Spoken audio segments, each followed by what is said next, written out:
Olá, eu sou Jefferson Pereira e estamos aqui no Estúdio Petra para mais um episódio do Petra Talk. Hoje nós estaremos recebendo a maestra Débora Medeiros. Débora Medeiros atua como coordenadora do projeto Sons da Missão da Junta de Missões Nacionais, casada com Eric e mãe de Pedrinho. Esse episódio é um episódio muito especial. Por isso, curta, compartilhe, inscreva-se no nosso canal. Ajude-nos a crescer e a alcançar outras pessoas.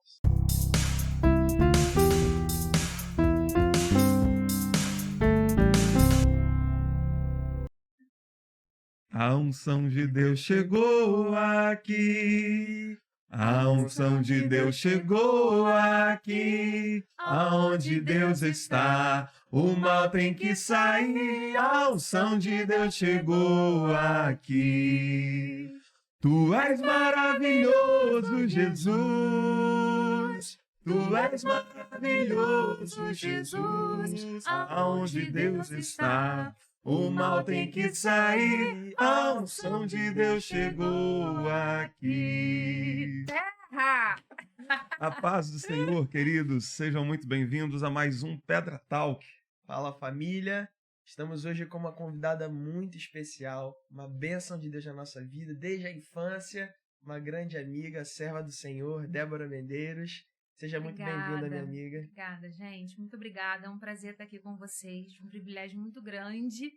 Realmente temos muitas histórias e hoje vai ser um dia de recordar muitas delas e compartilhar também tudo que Deus tem feito em nossa vida nesse tempo.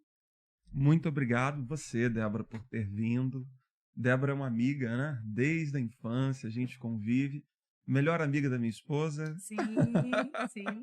Madrinha dos nossos casamentos. Madrinha dos nossos casamentos, então. De todos, assim. De todos os não. irmãos, né? Cada um teve um. Não, do Vietro eu não fui. Não?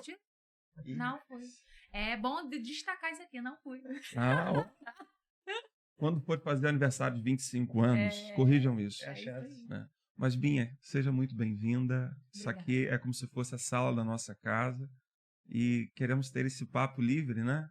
À vontade, sinta-se à vontade para compartilhar das suas experiências. A gente vê, né, o quanto você, como serva do Senhor, cresceu nesses anos. Pela misericórdia de Deus. E tem sido usada como instrumento poderoso do Senhor em diversas áreas. E, na mais recente, os Sons da Missão, né? Sim. Deus é bom em todo tempo e Ele nos surpreende, né? A gente começa ali a nossa caminhada sem saber aonde chegar, onde a gente vai chegar e olhar para trás e ver cada caminho, cada ministério, cada desenvolvimento, já era Deus me preparando para estar onde eu estou hoje e o nome dele tem sido glorificado durante todo esse tempo. E é isso que eu peço a Deus, para que o meu coração nunca fuja desse propósito e seja sempre dar glórias ao nome de Deus. E você falou sobre essa caminhada, né? Que Deus vai nos surpreendendo. Como começou essa caminhada, né? Onde você nasceu?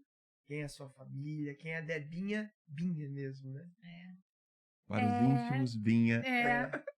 As meninas do projeto sempre brincam comigo, né? Porque todas as igrejas que nós vamos, a gente compartilha o nosso testemunho. Eu falo, nascida e criada na comunidade da Maré. E eu falo isso com um orgulho, né? Algumas pessoas têm vergonha de dizer que vieram da comunidade, mas eu tenho um orgulho mesmo. Não só por uma questão de identidade, né? De militância, não só por isso, não por isso até, mas porque tudo é o cuidado de Deus nas nossas vidas, né? E ver que Deus pode fazer o que Ele quiser com qualquer pessoa. Basta você estar disponível e se colocar em obediência diante da presença de Deus. E eu nasci, né, numa família abençoada por Deus. A minha mãe sempre foi uma mulher de Deus, uma mulher de oração. Na verdade, ela se converteu com o nosso nascimento. Não sei se vocês sabem disso. Eu me lembrava de algo parecido. Eu me lembrava de uma história dessa, mas eu não tenho uma memória com precisão. Mas já ouvi algum cenário. De que a tua mãe fez como que um propósito diante de Deus de conduzir vocês na presença dele. Sim. A minha mãe, ela teve diversas experiências na sua vida e também já frequentou candomblé, espiritismo. E na sua caminhada, ela conhecia o evangelho, mas ainda não tinha tido um encontro verdadeiro com Deus.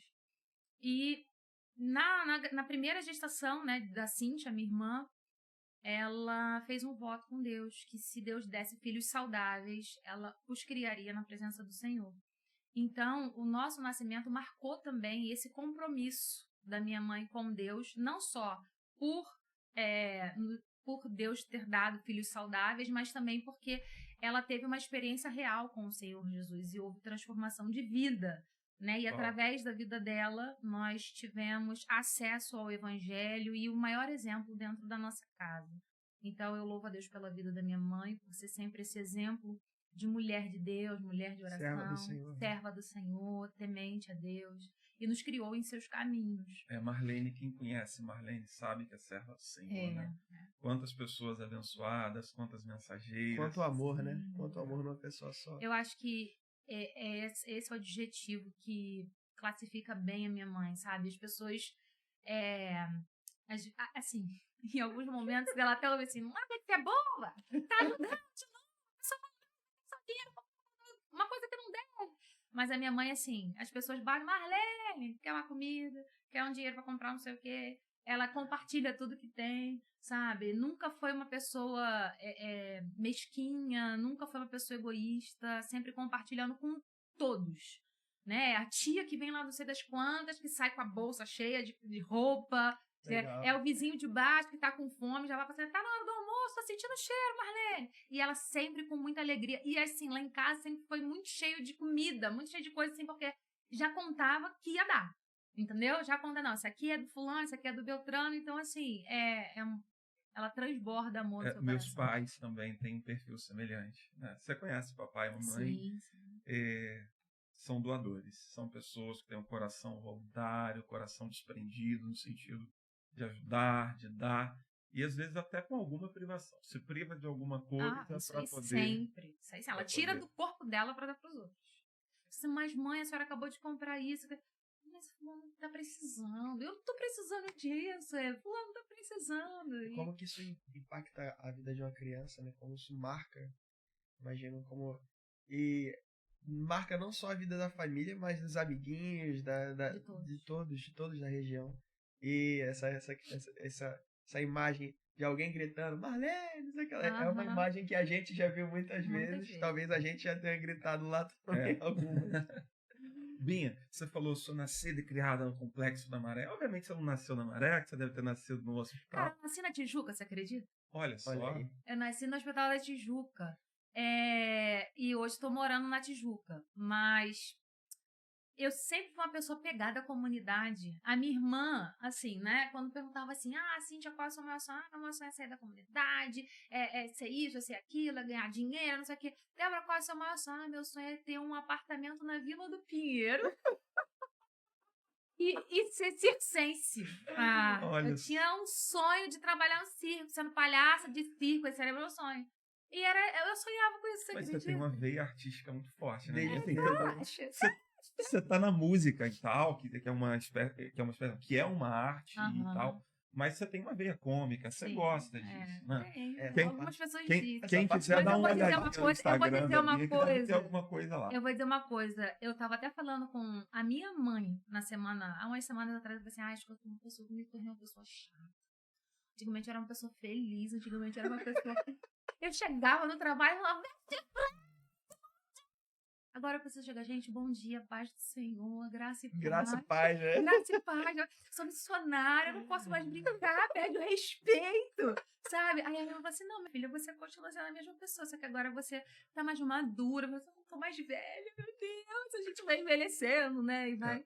Mas realmente, os títulos, né, os lugares, né, a gente precisa realmente entender, mas de uma maneira geral, eu sempre tive um sonho de trabalhar com artes cênicas, com essa parte, né, do teatro, né, quando eu era criança era o circo, mas a arte sempre esteve presente na minha vida. Né, quem sabe, ao invés dos sons da missão, não vem aí as expressões da missão, né? Pensando em artes cênicas aí. Tem acontecido, né? Os musicais e tudo mais. Os musicais sempre envolvem alguma coisa também. Eu já recebi até, inclusive, da minha gerência esse desafio, né? Essa impulsionada que ela deu aí, né? Da gente pensar das artes de maneira integral. Olha que né? legal. Não só apenas a música, mas também a artes plásticas, né, a arte cênica, porque um musical envolve muitas coisas. Tem o cenário, tem a produção, né, tem a parte de teatro, tem a parte de direção, enfim.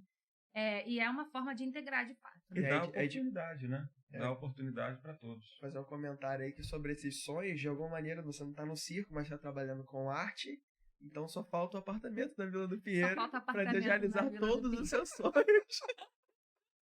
Gente, mas eu sonhava com isso, impressionante.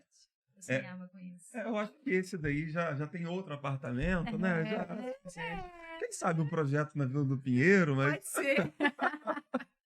Mas, queridos, a gente sabe, né? Nós somos criados na comunidade. A comunidade tem suas lutas, seus desafios, mas amor não falta, né?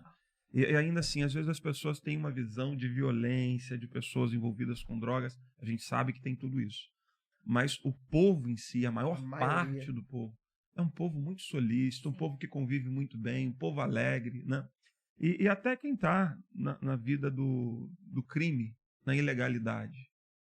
O morador da comunidade tem as exceções, mas o morador da comunidade consegue conviver também, tendo bênção na vida das pessoas. A igreja mesmo, né? Quanto que a igreja não intercede, quanto que a igreja também não retira desse caminho ruim pessoas que estão ali mais sensíveis e que querem mudar de vida, né? Com certeza. Quando a gente olha para a história de muitos amigos, inclusive, né? Quando a gente olha para o nosso círculo, né?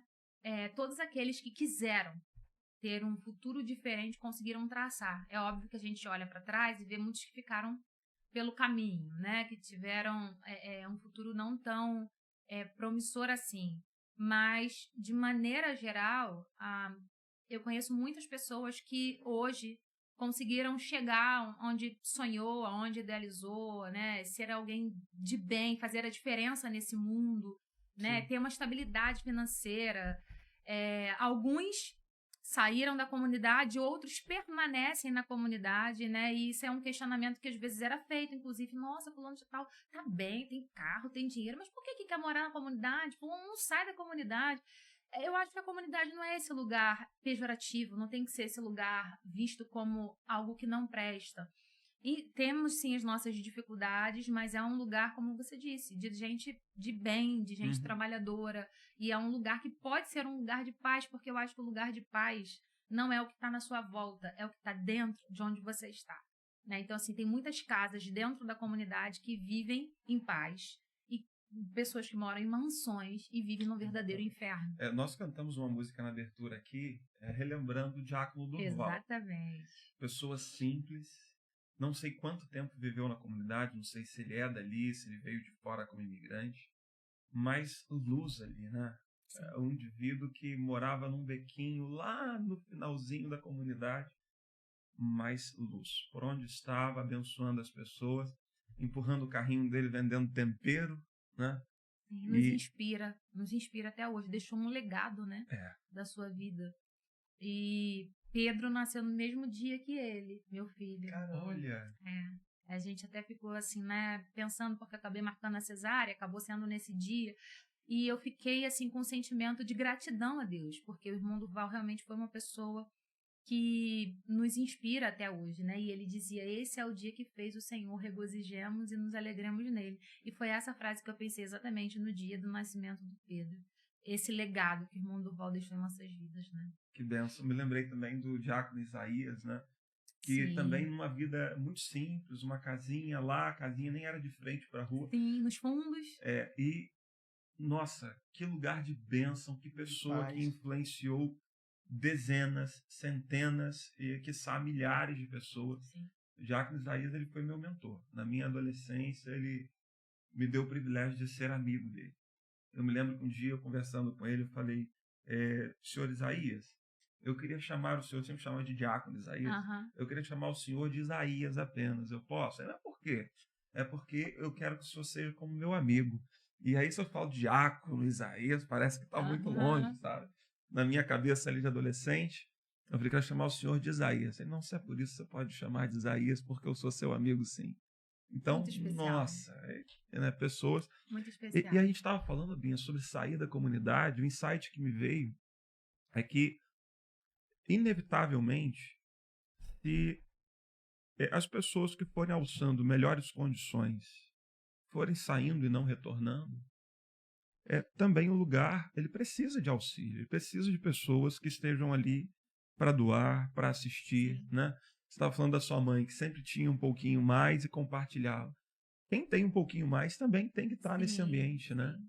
Sim. Nós já tem um tempo que estávamos morando em Campos, 8 anos, mas quando retornamos para o Rio, a igreja que nós queríamos congregar era a Central de Bom Sucesso, inclusive numa ideia missiológica de poder assistir quem está ali, Sim. quem é daquela comunidade, né?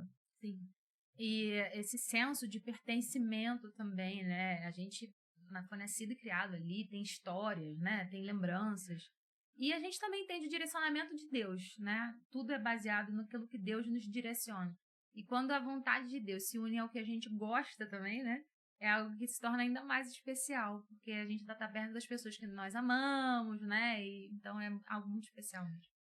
Você compartilhou, né? Nascido e criado na Maré, a gente já comentou sobre isso. E aí eu queria que você contasse um pouquinho sobre essa infância. As coisas que foram marcando. Eu sei que você teve uma vivência muito intensa com seus avós. Sim. Você morava ali juntinho, né? Também seus outros familiares, tios, primos, primas, uma boa parte é dali da região. Então, Logicamente, uma criança muito tranquila, quietinha. Sim, super comportada, uma criança que não deu trabalho de nada. Tinha um terração em casa, que brincava naquele terraço, né? Inclusive, eu tenho um amigo que ele me contou que ele se apaixonou por você à época, olhando você andando de bicicleta, dando círculos no terraço. Não vou contar o nome, não, são histórias passadas. Tá? Passou, fica pra trás. Vamos pensar no futuro. Mas você brincava lá no terraço. Conta um pouquinho dessa. Pedalava tão bem, né?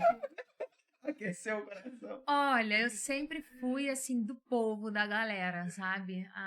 Assim, promotora das sociais, né? Sempre fui. A Cíntia... Eu vou contar, assim, algumas histórias minhas com a Cíntia, porque, assim, de maneira geral, eu era uma criança espoleta, né? Que brincava, que zoava as pessoas, não parava e tal. Mas a Cíntia sempre foi a princesinha. Que sempre estava nas brincadeiras, mas todas as vezes que ela entrava na brincadeira, acontecia uma tragédia. Coitada da minha irmã. Todas as vezes não, mas algumas vezes. Por exemplo, eu era daquela que fazia assim, não, vamos fazer competição de patins, né? Subia o morro, descia o morro e tal. Vamos embora, todo mundo, gente, vamos pular caixote, pula quebra-mola e tal. Aí quando a Cíntia, eu vou agarrar na bicicleta de fulana de tal. Cara, subiu um carro subia na rua, ela segurando a bicicleta, a menina freou a bicicleta, Cíntia entrou dentro da bicicleta, se feriu toda, aí todo mundo, meu Deus, aquela loucura. Quem inventou essa brincadeira? Assim, olha, até hoje Cíntia não sabe andar de bicicleta, tem que falar isso, coitada da minha irmã. Ela anda, mas com aquela dificuldade. Então, assim, a nossa infância... Desculpa, Rita. Desculpa, o podcast é seu ou meu, filha? Não, temos que fazer aí depois, né, uma vaquinha, pagar como é que é a autoescola para bicicleta. Mas, assim, eu fui uma criança que tive uma infância divertida, posso dizer assim. Hoje em dia, a gente não vê mais as crianças saindo na rua para brincar e tal, então eu amava jogar queimado. Amava andar de bicicleta, andar de patins, e me juntava com o pessoal. Em frente ao sapateiro. Em frente ao sapateiro, descalça. Aquilo era uma praça, praticamente. Eu também, mesmo sendo de geração diferente, nossa, eu passava o dia ali, chegava da escola, dava 10 horas da noite, eu ainda tava com a camisa da escola. Aquela situação assim, era uma coisa muito... Era uma coisa muito boa, né? Que construiu a gente, né? Hoje em dia, realmente, eu sinto falta de ver as crianças brincando na rua. Tem todo um contexto de violência, né? E tudo mais. E a tecnologia também, né? Que acaba atrapalhando bastante. Mas eu pude dizer que tive uma infância feliz, né? Junto da minha família, como você disse, né? A família parte de mãe ali, a família Fonseca, né? É aquela família, tá todo mundo junto, aquela família festeira, né? E qualquer coisa é motivo da gente se juntar e comer um cachorro quente, a pizza de sardinha da tia Marli, né? O empadão da minha mãe, né? Sempre foram momentos muito felizes, assim, em família, em amigos, na vizinhança, sempre foi algo muito especial aquele lugar. Ao subir a rua Alabama, Pra quem conhece a Rua Alabama, a gente não precisa falar muito aqui da Rua Alabama, não, pra quê? Mas é um lugar especial, é minha rua, poxa. Foi ali que eu nasci, gente. Entendedores entenderão que é a Rua Alabama. Mas seguindo, qual é a próxima pergunta mesmo? Binha, então, infância feliz e a igreja, né? A tua mamãe colocou diante de Deus aquele propósito de educar vocês. E eu me recordo, desde muito pequenininho, eu cheguei lá na Central com 10 anos ou 11. Abrãozinho estava fazendo 2 aninhos. Eu estava com 11 para 12 anos quando cheguei. E me recordo de já chegar e ter uma percepção de vocês muito envolvidos com a igreja, cantando. E conta um pouquinho também dessa experiência no contexto da igreja. A gente, né, como eu falei, nascida e criada ali na igreja também. Eu me converti aos 8 anos, me batizei aos 12 anos. Sempre muito envolvida com as atividades da igreja. E uma época que marcou muito a minha vida foi na época que a minha mãe foi líder das Mensageiras do Rei. As reuniões aconteciam na minha casa. E ali nós começamos inicialmente novas ainda, né, mensageiras, e aí nos formamos, fizemos todas as etapas e passamos a trabalhar com a minha mãe como monitoras, né, podemos dizer assim. E ali nasceu no meu coração a chama de missões, né? Às vezes a gente está ali nas nossas igrejas e a gente acaba relativizando ou negligenciando um pouco, né, esses trabalhos missionários, mensageiras, embaixadores, amigos de missões, mas tem um valor gigante, né, na formação da criança, do adolescente, e ali, né, estudar sobre a vida dos missionários, né, ali, até hoje eu lembro dos 5 ideais, do pacto, né, e isso fica guardado e a gente Deus vem trazendo a nossa memória em momentos de experiências no íntimo com ele, né? E deixa um legado para nossa vida. Você chegou, nos embaixadores posto. Você chegou até que posto nas mensageiras? Eu concluí. Ah, você concluiu? Teve aquele culto que você se veste de princesa. Sim, tivemos tudo. E Rafaela junto, né? Que legal, que legal. E Rafaela junto. Bacana. E a gente vê a importância, né, das organizações missionárias. Sim. A gente teve a experiência de ir lá para a Amazônia, né? A grande maioria dos radicais, Amazônia, galera... Embaixador e mensageira do rei. É impressionante. E como isso... a questão do radical, né? Que muitas vezes vai falar com 18 anos, isso é uma questão muito recente. Eles saem desbravando mesmo, corajosos, porque receberam essa formação e caem dentro de lugares onde muitas pessoas, com tempos e tempos de igreja, não teriam coragem, mas por amor a Cristo eles vão e são luz naquele lugar. Sim. Então é muito importante valorizarmos essas organizações missionárias. Se você não sabe o que são essas organizações, são organizações missionárias que trabalham com crianças e adolescentes no contexto da Convenção Batista Brasileira, tá? Só para deixar claro aí para quem tá de fora. A importância formativa, né? Você trabalha hoje num dos braços da assistência social da Junta, não é? Uhum. Antes até da gente falar sobre isso, conta um pouquinho como é que foi essa progressão e tal. Dentro da Junta ou da minha vida? Não, da sua vida, porque assim, antes de entrar nessa questão da Junta, eu quero falar da questão formativa. Porque, gente, como é melhor investir nas crianças, dar tempo e tudo mais, do que investir na ideia da recuperação? Sim. É óbvio que é necessário investir em recuperação também, mas dá para evitar muito sofrimento investindo nessa parte formativa. E as igrejas têm relativizado hoje. Né? Quantas igrejas não têm mais embaixada, não têm mensageiras, tem atividades teens, vamos assim dizer, mas que a ênfase é outra, mais como promotores de entretenimento, eventos, do que de fato preocupados com formação e treinamento. É verdade. A própria Junta tem um programa que é o Programa Viver, que traz essa abordagem da prevenção, né? Então isso é realmente algo que trata o problema da raiz, né? Então a gente precisa, dentro das nossas igrejas, reproduzir isso também. E as mensageiras e os embaixadores, além de ter esse trabalho, esse foco, também traz a ênfase missionária, né? Então é de fato muito importante. Você comentou que nesse período das mensageiras já começou ali esse ardor missionário e tudo mais. E a gente conhece a caminhada, né? Pelo menos eu conheço parte dela que eu convivi. Sei que em algum momento houve esse chamado mais específico. Houve esse chamado ainda na infância, adolescência, ou mais esse momento marcante, sabe, com o Senhor? Ou foi mais na vida adulta mesmo? Então, quando tinha cultos missionários na igreja, todos os apelos, eu sentia algo no meu coração. De maneira geral, não teve nenhum marco na minha adolescência para o campo, né, para missões. Mas isso aconteceu quando eu tinha aproximadamente 19 anos, né? Mas eu sempre me sentia convocada, né? Quando os pastores faziam um apelo e tal, por vezes eu levantei, fui lá na frente, chorando e tal. Mas o meu chamado especificamente, quando eu entendi, foi, eu sei o culto, eu sei a mensagem, eu sei a ilustração, eu sei tudo que aconteceu ali, porque algo foi realmente muito forte. Mas eu sempre senti Deus ali, durante a adolescência, já preparando, conduzindo. Eu tenho a sensação de que é assim, de que é um processo de preparação até o momento em que você tem aquela iluminação. Exatamente. Isso. Na minha vida, eu posso dizer ter sido a mesma coisa também. Desde lá de criança, meu processo de conversão, era um missionário que estava pregando. Depois, o desenvolvimento também na embaixada, a liderança na igreja. Você também exerceu muita liderança na igreja, sim, de maneira geral, né? Sim. Ministério de louvor e tudo mais. E até o momento que falam, é isso que Deus quer, e vamos lá. Bem, esse processo de envolvimento da família, a gente está aqui na infância ainda. Conta uma experiência marcante da infância com mamãe, com papai. Eu não falei do meu pai, né?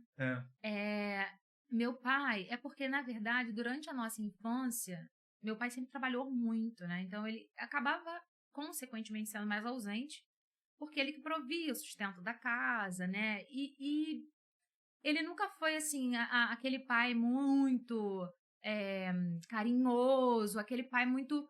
Por conta da própria vida que ele teve, de como ele foi cuidado, de como ele recebeu isso do próprio pai, né? E aí juntava dentro do cenário de que ele era alcoólatra, né? Então tinha toda uma questão aí de batalha dentro da minha casa em relação a isso.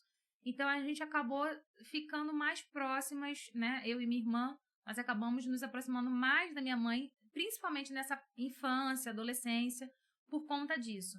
Mas nós, né, lá na frente, graças a Deus, depois de 30 anos, nós temos um testemunho de vitória para contar, que foi a conversão do meu pai. Né, nós oramos por isso 30 anos e hoje ele é uma nova pessoa. Né, até a forma de tratar a família, de ver a família, ele é uma nova pessoa. Então, Mas assim, eu tenho lembranças, você falou. Eu tenho uma memória com a minha mãe, tenho uma memória com meu pai também, mas eu vou contar uma só. E algo que marcou a minha vida, que como a minha mãe conduziu a situação. Eu sei como eu falei, né? Eu sempre fui essa menina mais, né, espivitada, na sala de aula conversava muito. Eu nunca fiz questão de ser aluna nota 10. Nem tentava, né? Não tô aqui pra tirar 10, eu tô aqui pra passar de ano. Né? Eu pensava assim.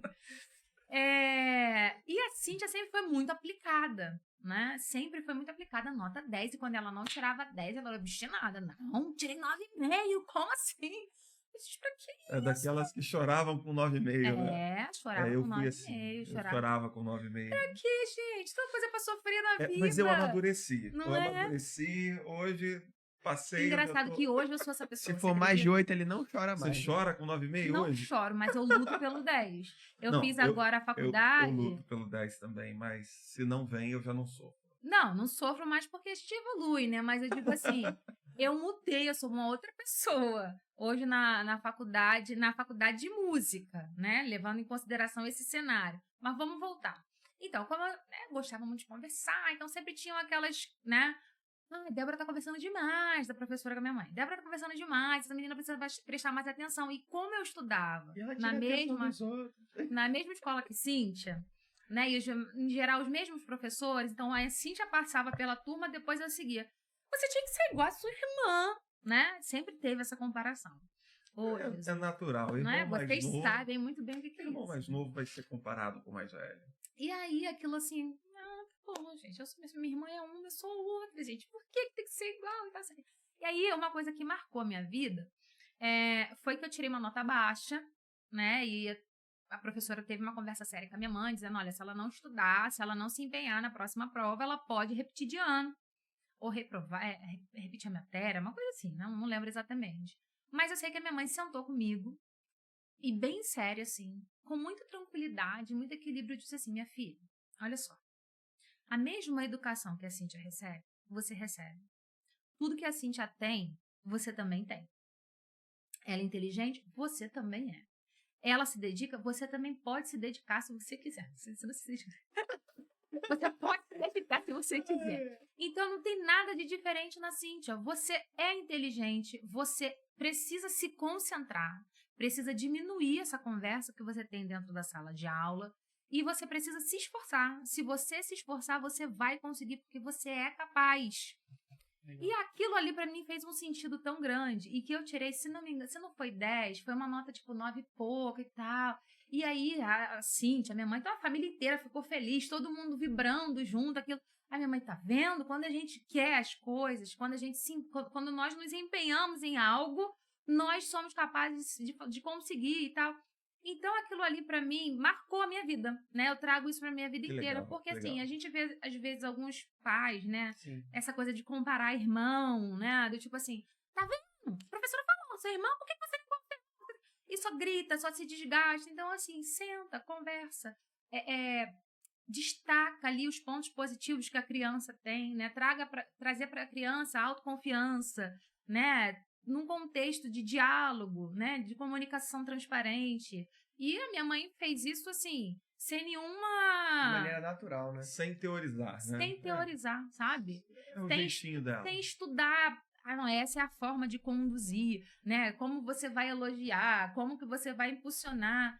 E ela sempre teve muita sabedoria nessa construção da nossa educação enquanto irmãs, porque a gente sempre foi ali com a idade muito próxima, com personalidades muito diferentes, né? E as pessoas comparam o tempo inteiro para que isso não fosse um problema no nosso relacionamento. Então, isso realmente foi algo que marcou a minha vida. Você falou sobre distâncias próximas. Qual é a diferença? De 1 ano e Cíntia 7 meses. 1 ano e 7 meses. 1 ano e 7 meses. Eu até hoje não encontrei ninguém com diferença tão próxima quanto eu e Jé. 11 Porque meses. fisiologicamente nem dá. Não é comum, né? A natureza impede, geralmente. Essa mãe é guerreira. Tudo normal, né? Tudo normal. Eu- normal. Jeto e eu convivemos assim. Tudo muito normal. próximo. Não, normal o parto ou o bebê, né? Não, normal só o parto, né? Porque O bebê não é normal, né? O bebê é não especial. quis dizer isso. Eu quis dizer que engravidar com 11 meses de diferença é uma coisa tão normal. Muita assim. vitalidade, né? Muita saúde. Que bênção minha. E você falando sobre o seu papai, nós de fora, apesar de eu pessoalmente não ter um convívio tão próximo, mas é notória a diferença. Sim. E eu imagino que para vocês dentro de casa, motivo de muita alegria, né, de regozijo diante de Deus, é aquela sensação também de que vale a pena esperar no Senhor. Vale a pena. Né? Família, o nosso ministério, a ênfase é familiar, né? Sempre voltado para fortalecimento de famílias. Quem está nos ouvindo, vale a pena investir na sua família. Tá? Por mais difícil que seja a circunstância, é orar e esperar, crendo que Deus é aquele que pode fazer todas as coisas. Né? Dentro desse contexto, eu lembrei de algo que é bem impactante para mim, né? Porque eu lembro de uma dessas do meu pai chegando em casa, bêbado, urinado, numa situação deplorável. E aí, numa sequência, né, de lutas, meu pai começou a ficar viciado em jogos. Então, além de todo o contexto do vício com álcool, ele chegava sem dinheiro. Não tenho dinheiro para nada. Não tenho dinheiro, o dinheiro acabou. E aquilo ali só ia piorando, só ia piorando. E eu e a minha irmã chegamos para minha mãe e dissemos, mãe, se separa. Porque a gente não aguentava mais ver ela sofrendo naquela situação, sabe? A senhora não é obrigada a aguentar isso, a senhora não é obrigada a aturar isso. E ela, numa visão de fé, Glória a Deus. numa visão de Deus mesmo, sabe? Ela permanecia em oração.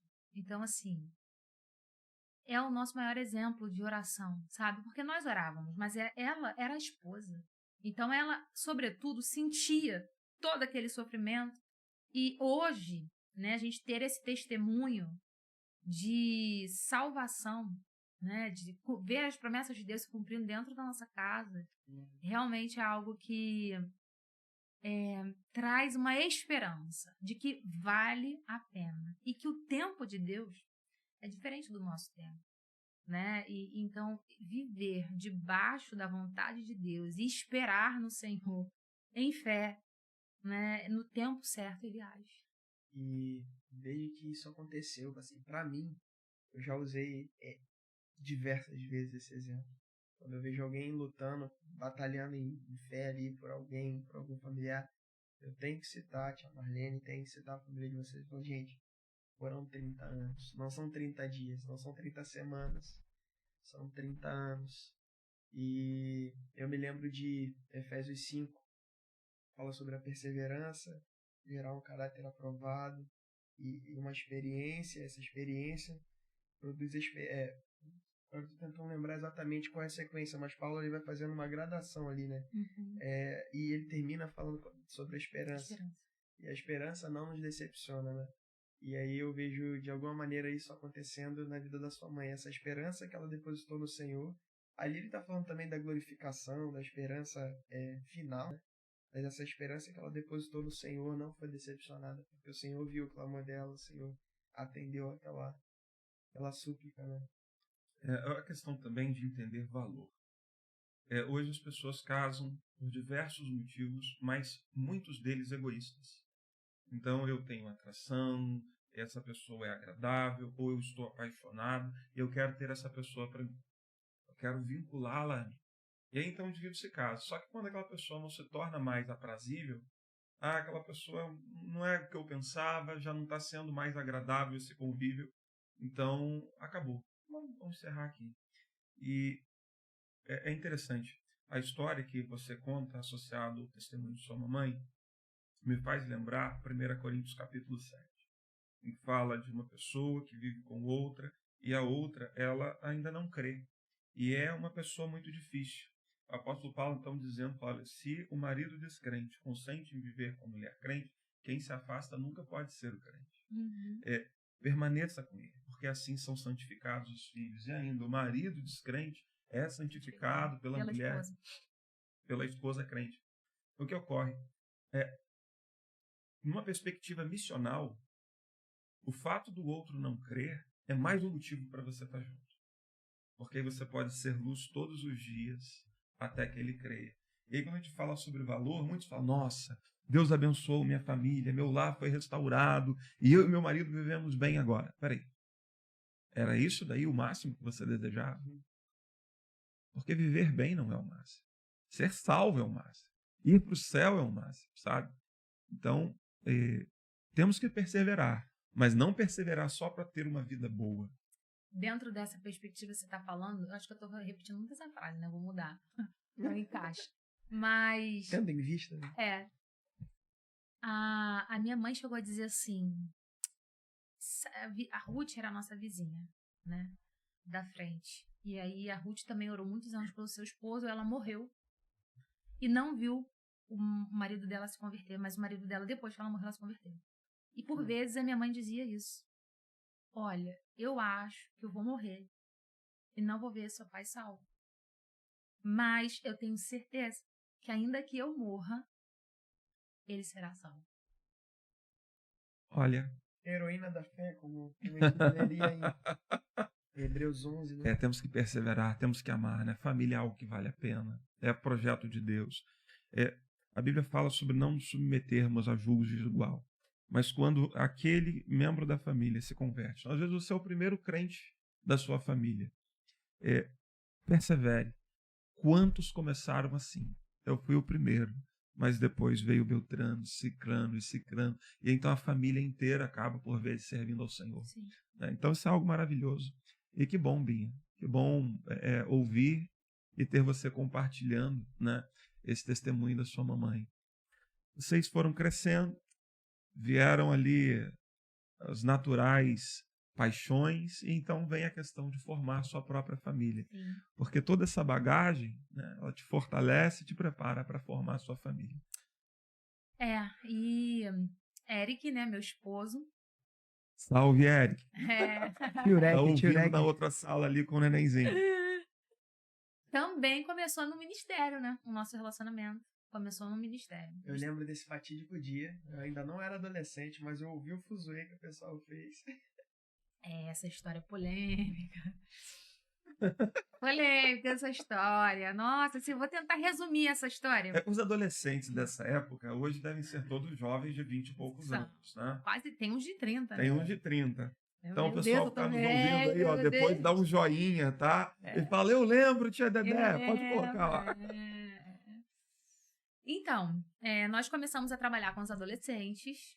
Eric se apaixonou por mim.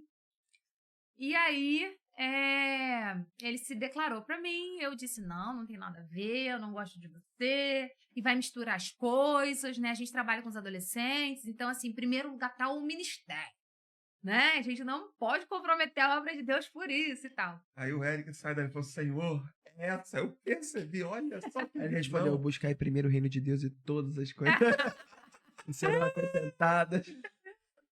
Desse jeito. E pior que foi mesmo, né? Deus acrescenta todas as coisas mesmo. Graças a Deus tem sido uma bênção viver com o Eric. Mas, vamos lá. E aí, de uma maneira bem resumida, eu comecei a me envolver com ele, mas de fato eu não tinha certeza do sentimento e tinha medo de tentar e acabar atrapalhando o trabalho com os adolescentes, né? E adolescente sabe como é que é, né? Adolescente não dá mole, né? Os daquela época, os de hoje não, né? Os de hoje são mais tranquilos, mas daquela época era terrível, né? Tô brincando. Tudo continua tudo abençoado por Deus. Então, aí eu falei pra ele assim, vamos tentar, mas sem ninguém saber, né? Vamos tentar, porque se não der certo... E acabou um ensaio da igreja, Eric me deu um beijo. O que aconteceu? O Gustavo viu. Um adolescente super tranquilo, o mais tranquilo de todos. E aí, não, a gente não tá namorando. Vocês estão namorando escondido? Não fala que a gente não pode namorar escondido.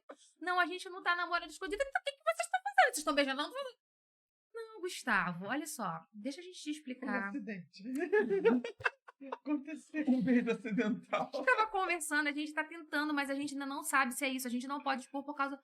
Fica tranquilo, tio Eric. Fica tranquilo, tia Débora. Cara, como muito vocês, cara.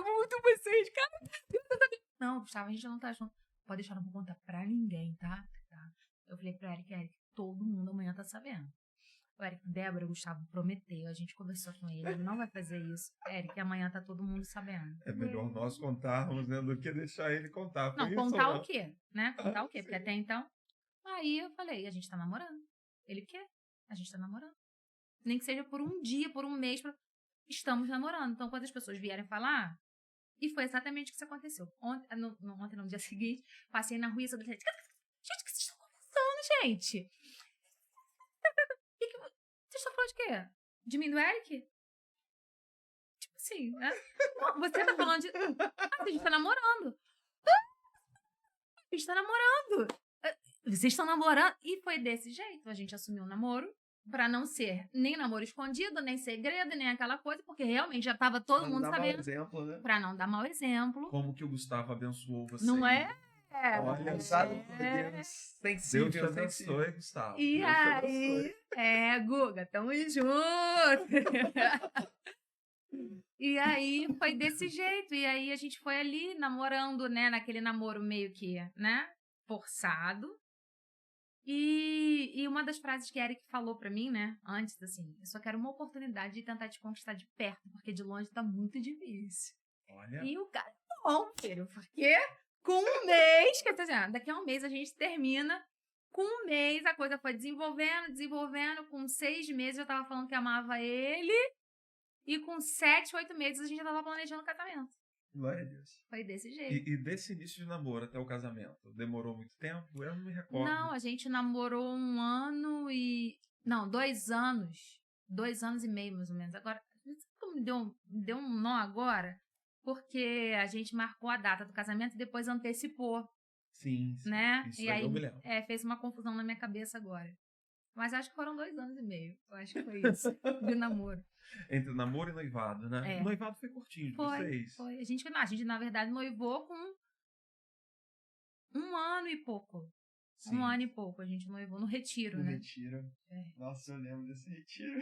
Festa das Foi cavernas. isso que eu ia falar. Eu com cabelo deste tamanho, Daquele que com a você cara toda penteava preta, seco. com a cara toda preta, de Mulher das Cavernas e Foi Eric. surpresa, não foi? Ou não? Então, era pra ser, né? Era pra ser. Eu tenho que A contar- surpresa é não ser surpresa. eu tenho que contar essa verdade hoje em primeira mão, porque eu acho que ninguém sabe disso, a não ser a pessoa que me contou. Eu não vou falar pra não expor. Fatos inéditos, já temos um corte. É. Tipo assim, faltava 20 minutos pro evento começar, pra festa começar, eu tava horrorosa. Eu tava muito Dá um horrorosa. trato nessa cara. Foi. Foi isso. Uma amiga chegou pra mim e falou assim, Dela, pelo amor de Deus, se arruma. Eu tô suja de carvão. Ela... Eu toda suja de carvão, dente preto, cabelo pra cima. Tudo pela arte, né? Não era tão mas bonita é- na mas festa, assim, né? Na festa Era das Era a festa cavernas. das cavernas. E eu sou aquela pessoa que Da veste a camisa, performance, né? né? A Aham. performática, né? A interpretativa. Então, eu tava ali pra festa das cavernas. Quando ela me falou aquilo... Mas essa pessoa merece ser citada. Ela foi sua amiga. Posso falar? Vai. Ela respondeu aqui no comentário. Ela vai me matar. Não vou Ué, falar, não. Não, mas vocês não sabem qual foi a minha resposta pra ela. Eu fiquei com raiva dela, em primeiro lugar. Eu falei Você assim, me avisa agora? não. Eu falei, por que você me avisou? Eu queria surpresa. Agora... Zé de preto. Dente preto. Eu queria surpresa primeiro, que agora eu vou ter que fingir que não sabia, eu vou ter que chorar forçado. E outra, eu não vou me arrumar. Eu não vou me arrumar. Quase que eu falo o nome dela. Eu não vou me arrumar, porque não dá tempo. Eu tava organizando a festa, tinha um monte de coisa pra acertar ainda. Eu tava com a programação da festa e tal, não sei o quê. Como que eu desfaço um cabelo daquele? Em 15 minutos. Como é que eu teria que tomar banho, lavar? Não sei o que. Eu falei, não dá tempo de me arrumar. Então você tinha que ter ficado quieta. Eu fiquei com raiva dela. Ela falou assim, amiga, eu achei que eu ia te ajudar. Eu falei, agora eu vou ficar assim. Ela, horrível. Eu vou ficar desse jeito. E fiquei daquele jeito. Mas depois a gente fez um outro noivado num restaurante. Já tava Certo, bonita dente e escovado. tal. Né? Ah, A mas- minha mãe estava, porque foi outra guerra. Foi. Estava presente. Foi outra guerra. Né? Mas deu tudo certo. No final deu tudo certo. Olha só, essa questão de surpresa, né? As pessoas às vezes têm uma preocupação, mas a surpresa tem que ser surpresa, né? Do jeito que tinha que ser. Eu fiquei com raiva porque não foi a surpresa completa, né? Mas eu sou artista, na hora eu fingi que eu não sabia, chorei do mesmo jeito. Mas foi emocionante, não vou dizer que não É, foi. não deixa de ser. Ah, Até porque você pode até saber que vai acontecer, mas, Mas você não como sabe vai? como vai É, ser, exatamente. né? É Você inevitável. não imaginou que ele ia tirar de dentro da peruca, tá É, ligado? foi, Mas foi. foi, Eu nem lembrava. de dentro da peruca que ele tirou. Tirou aqui o negocinho, foi bem fiquei divertido, né? Bem a nossa cara. É como é bom também ver como Deus vai conduzindo as coisas, né? A formação dos casais. Eu acho que é um indivíduo com temor de Deus no coração. Eu me recordo que no final ali da minha adolescência, eu coloquei um propósito diante de Deus. Eu vou orar, eu vou buscar no Senhor. E foi quando eu tive um encantamento por Rafael. E as coisas convergiram para isso. E estamos casados há 13 anos e meio. Te amo, tá? Me contando. Te amo, princesa. Eu me recordo, assim, convivendo com o Eric, que ele também teve um momento desse, Foi. de convergir a sua atenção para o Senhor e buscar em Deus direção, né? E Deus aí fez com que ele se encantasse por ti e as coisas também fluíssem bem. Sim. Como é importante buscar em Deus, né? As pessoas às vezes estão dando voltas e voltas, mas buscam no Senhor Fazendo listas e mais listas, né? De... critérios, Ó, tá né? aqui, ó.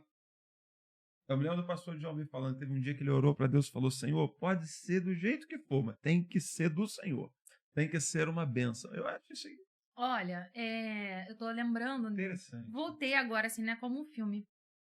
E o meu namorado, antes do Eric, eu terminei por entender um direcionamento de Deus.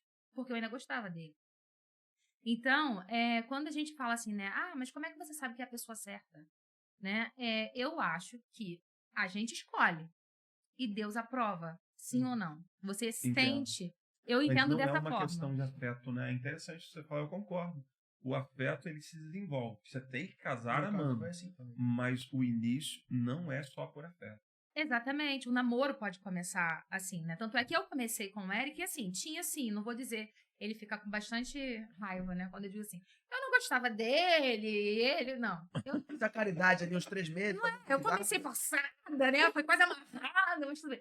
Não, eu tinha assim uma atração por ele, eu gostava, mas não era aquele sentimento que dizia assim, nossa, tenho certeza, vou assumir. E a coisa se desenvolveu assim, de uma forma assim, o cara é muito bom.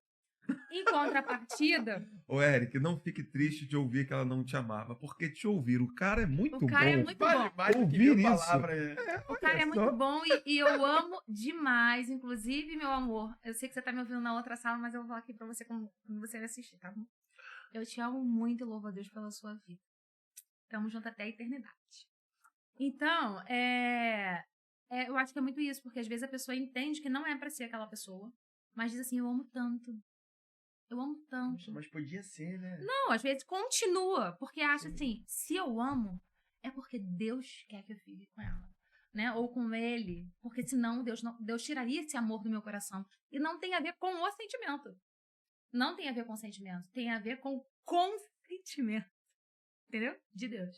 Se ele vai consentir ou não com isso. Então, é realmente algo que só tem resposta dele. Né? E foi o que você falou, de fato, o Eric buscou em Deus. E ele mudou, na verdade, né? Não foi só uma mudança de foco. Foi mudança foco, de vida. de vida, né? Eu concordo. É. Eu concordo.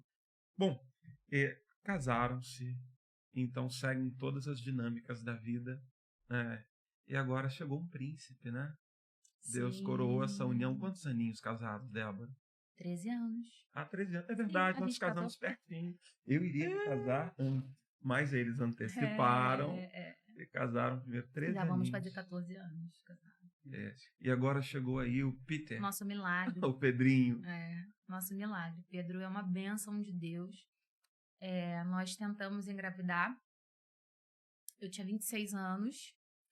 E aí não consegui imediatamente. Aí depois entendi o direcionamento para o seminário. E aí no seminário a gente ficou naquela... será que é o momento? Será que não? A gente entendeu que tinha que esperar mais um pouco. E aí quando eu voltei a tentar, aí descobri alguns problemas de saúde, endometriose, uma trompa obstruída, outra trompa presa. Enfim, já estava preparando para fazer uma cirurgia. E entendi que não era para fazer a cirurgia da parte de Deus mesmo, né? E eu falei, Eric, Deus falou comigo que não é para fazer a cirurgia. O que você pensa sobre isso? Ele falou assim, foi Deus que falou? Né? Quem sou eu para ir contra o que Deus falou? Essa voz de Deus, assim, para essa resposta foi algo... Foi em sonho. Foi em sonho. Foi eu ia em te perguntar se foi só uma consciência ou... Não, foi em sonho. Na verdade, o sonho... na época, tinha uma amiga da igreja que estava grávida também. E aí, eu sonhei que ela enfiava um instrumento pontiagudo, assim, na minha barriga. E aí começava a sair sangue, muito sangue, mas era tipo assim, como uma perfuração, literalmente. E começava a sair muito sangue, e eu começava a botar a mão, por que você fez? Inclusive até a Priscila do Elder, eu nunca falei isso com ela. Caramba. Aí eu falava, Priscila, por que você fez isso? Por que você fez isso? Para. Eu tô morrendo. E aí, beleza, eu sonhei aquilo, passou. E aí, depois, mais 2 semanas, eu fui na médica, aí a médica falou, você vai precisar fazer uma cirurgia e tal, mas essa cirurgia é super simples, é feita com... uma sonda. Vídeo lá para as e tal, mas eu não tenho, né, muito tranquilo e tal, isso aqui, tá. Mas você tem que repousar 15 dias. Eu falei, mas que eu tenho que repousar 15 dias, né, super tranquilo, né, e tal. Então, fui pesquisar na internet, como a gente sempre faz, né? As pinçazinhas. Aí, quando eu fui pra internet, sabe quando eu comecei a ler assim, quais são os riscos, é uma cirurgia simples, mas é uma cirurgia, né? Na hora que eu estava lendo, o sonho me veio à mente. Na hora. E eu entendi que era Deus dizendo assim, não faça cirurgia. Aí eu fiquei, será que foi uma coisa assim? Será que foi por acaso? Comecei a buscar em oração. E encontrei a confirmação na palavra. E aí cheguei pro Eric e disse, filho, tenho certeza que não é pra fazer. Então, assim, foi livramento de alguma complicação que ia ter. E como o sonho foi através da perfuração, eu entendo que poderia ter algum tipo de hemorragia, algum tipo de perfuração. Vamos confiar em Deus. E assim, só que nesse meio, eu ouvi de algumas pessoas da família, assim, Débora, os médicos são pessoas instruídas por Deus, né? Então, assim, eu entendo a tua situação, mas, assim, se você tá precisando de uma cirurgia, você precisa fazer a cirurgia, né? E aí, assim, eu falei, olha, eu entendo, não tenho nada contra os médicos, não, né? Inclusive, eu acho que eles são realmente instrumentos de Deus, mas eu entendi que nesse momento, nessa situação... Tive um parecer de um especialista. Exatamente. Mais... Pode até ser que daqui a 6 meses eu faça a cirurgia, mas nesse momento não. E o que aconteceu? No mês que eu ia fazer a cirurgia, no mesmo mês, descobri a gestação. Glória a Deus. Uau. No mesmo mês. Então, assim, ele fez a cirurgia, né? Que bênção, Binha. Que bênção. Poxa. E agora tá o Pedrinho aí já com quantos meses? 5 meses. O sorriso sem dente mais bonito do Brasil. Eu sou suspeita de falar, né? Mas é verdade. É um menino simpático, cheio de saúde, vai com todo mundo. Isso pra gente é uma bênção, né? Porque a vida de missionário tá num lugar, tá no outro. E ele chega nas igrejas, canjica aberta pra todo mundo. Já tá tocando piano com a mamãe. Tá tocando piano, tá tocando violão, tá tocando percussão. Seus sonhos associados ao Pedro. É óbvio que a gente sabe que é Deus que conduz. Eu não acredito que você tenha um pensamento determinista em relação aos filhos. Mas a gente sempre tem expectativas. Você tem expectativas associadas à música, olhando pra ele assim? Seria... Não. Vai ser... pode ser matemático. Não.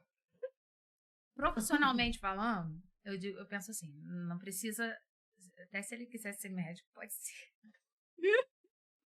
Mas, que músico sofre disso. Se não for você da vontade de Deus, ele vai... Tô brincando, gente. Olha só, minha classe. Mas é claro que eu penso, né? Ele envolvido ali e tal, mesmo que ele não queira seguir a carreira de músico, né? Eu penso sim, porque a música, ela desenvolve o ser humano de maneira incrível, né? Então, assim, a gente vê os benefícios, tanto é que nos outros países a música tá dentro da escola, né? Como parte ali, a gente lutou por um tempo aqui, saiu, e é aquela coisa do Brasil que né? Mas a gente percebe que a criança que tem um desenvolvimento musical desenvolve diversas áreas, né? Então, assim, é lógico que eu vou fazer de tudo para que ele goste. Mas se ele não gostar, eu vou respeitar. Eu penso que todo pai que se envolve com música, todo pai, toda mãe, ele tem essa expectativa de que o filho também ame música e tal. Uhum. Talvez os que nos ouvem não saibam, mas nós estamos diante de uma maestrina, né? Débora, o último nome é Cantalice? Qual o nome artístico? É Débora Medeiros. Débora Medeiros, manteve lá o do Cis Medeiros. Mantive. O seu sobrenome ficou como? Débora? Fonseca de Medeiros Martins. Débora Fonseca de Medeiros Martins. De Medeiros, dá uma enobrecida no Medeiros. Rapaz, a gente que tem Medeiros Pereira no Não nome. É? Jefferson Medeiros Pereira. Podia ser Jefferson de Medeiros. Abraão Medeiros de Pereira, ia ficar estranho. Abraão Medeiros de Pereira. De Pereira, né? De Pereira não. De Pereira não combina. Agora, de Medeiros Pereira aí já dá, né? Dá uma enobrecida. Mas, amiga, você falando sobre... A gente acabou entrando aí na parte da música com o Pedrinho, né? E aí... Queria entender, assim, quando foi que essa chave virou pra você. E a gente tava falando sobre agora... A música sempre foi uma paixão desde a infância, né? Agora já tá falando da maternidade com a música. Mas em algum momento a música se tornou o seu ministério. Eu acho que eu fiz a conversão muito rápido, né? Mas isso aí. Eu queria saber como que foi esse tempo com Deus aí do seu chamado pra música específica.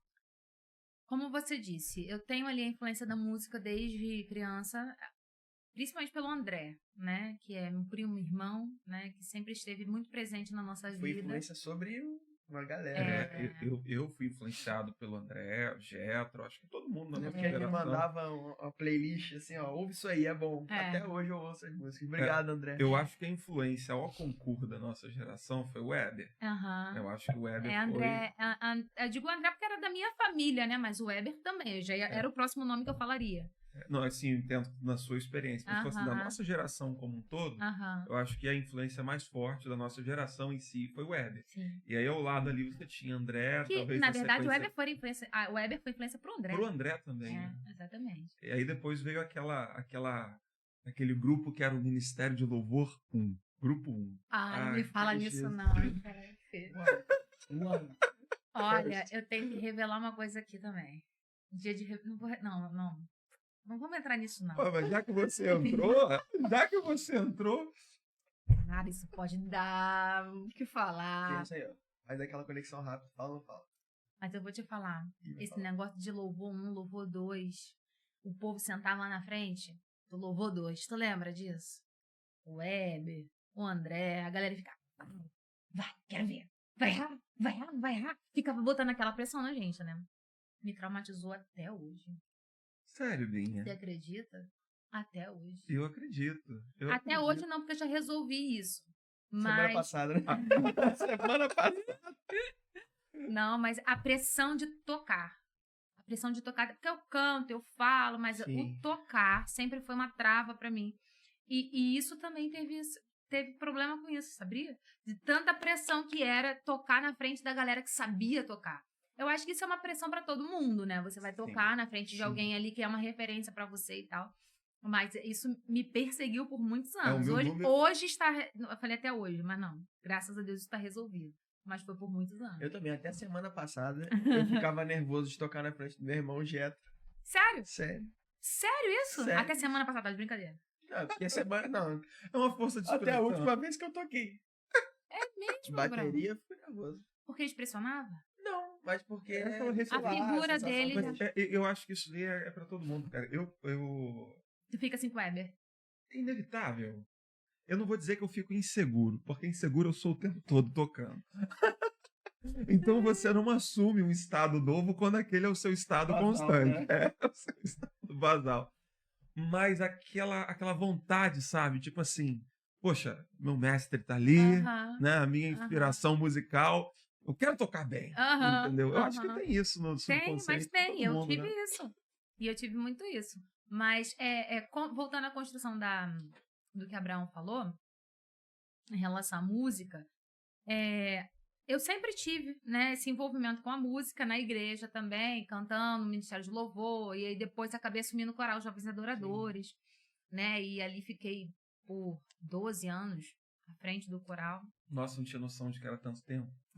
E ali foi uma escola para mim, na verdade, né.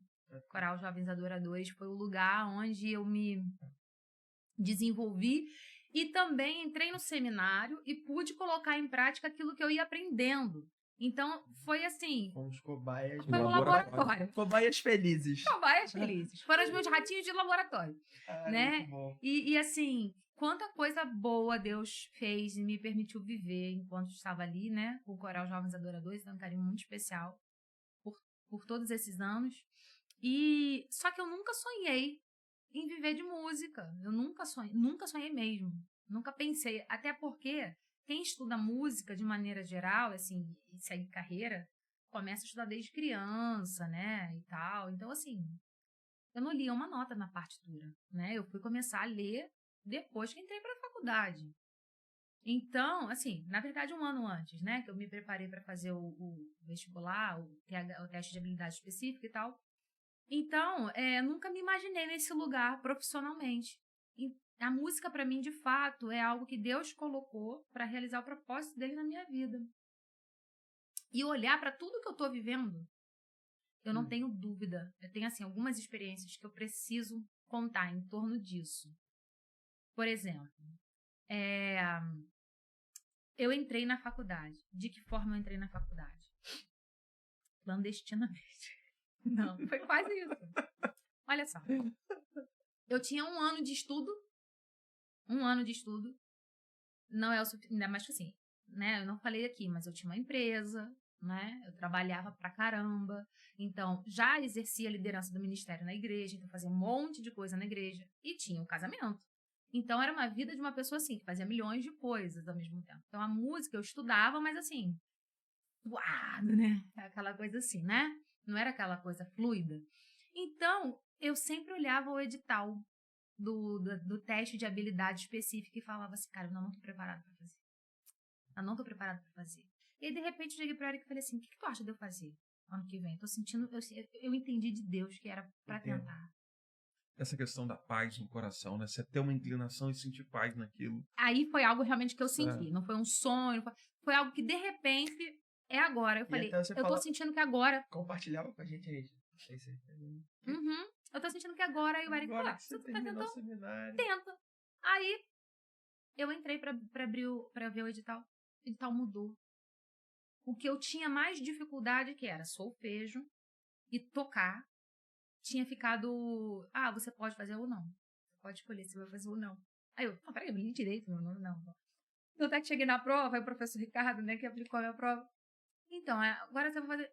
Na prova tava dizendo que eu não era obrigada a fazer. Não, você não vai cantar? Não, eu vou cantar playback. Posso? Tu és o Deus que me veio. Playback no celular.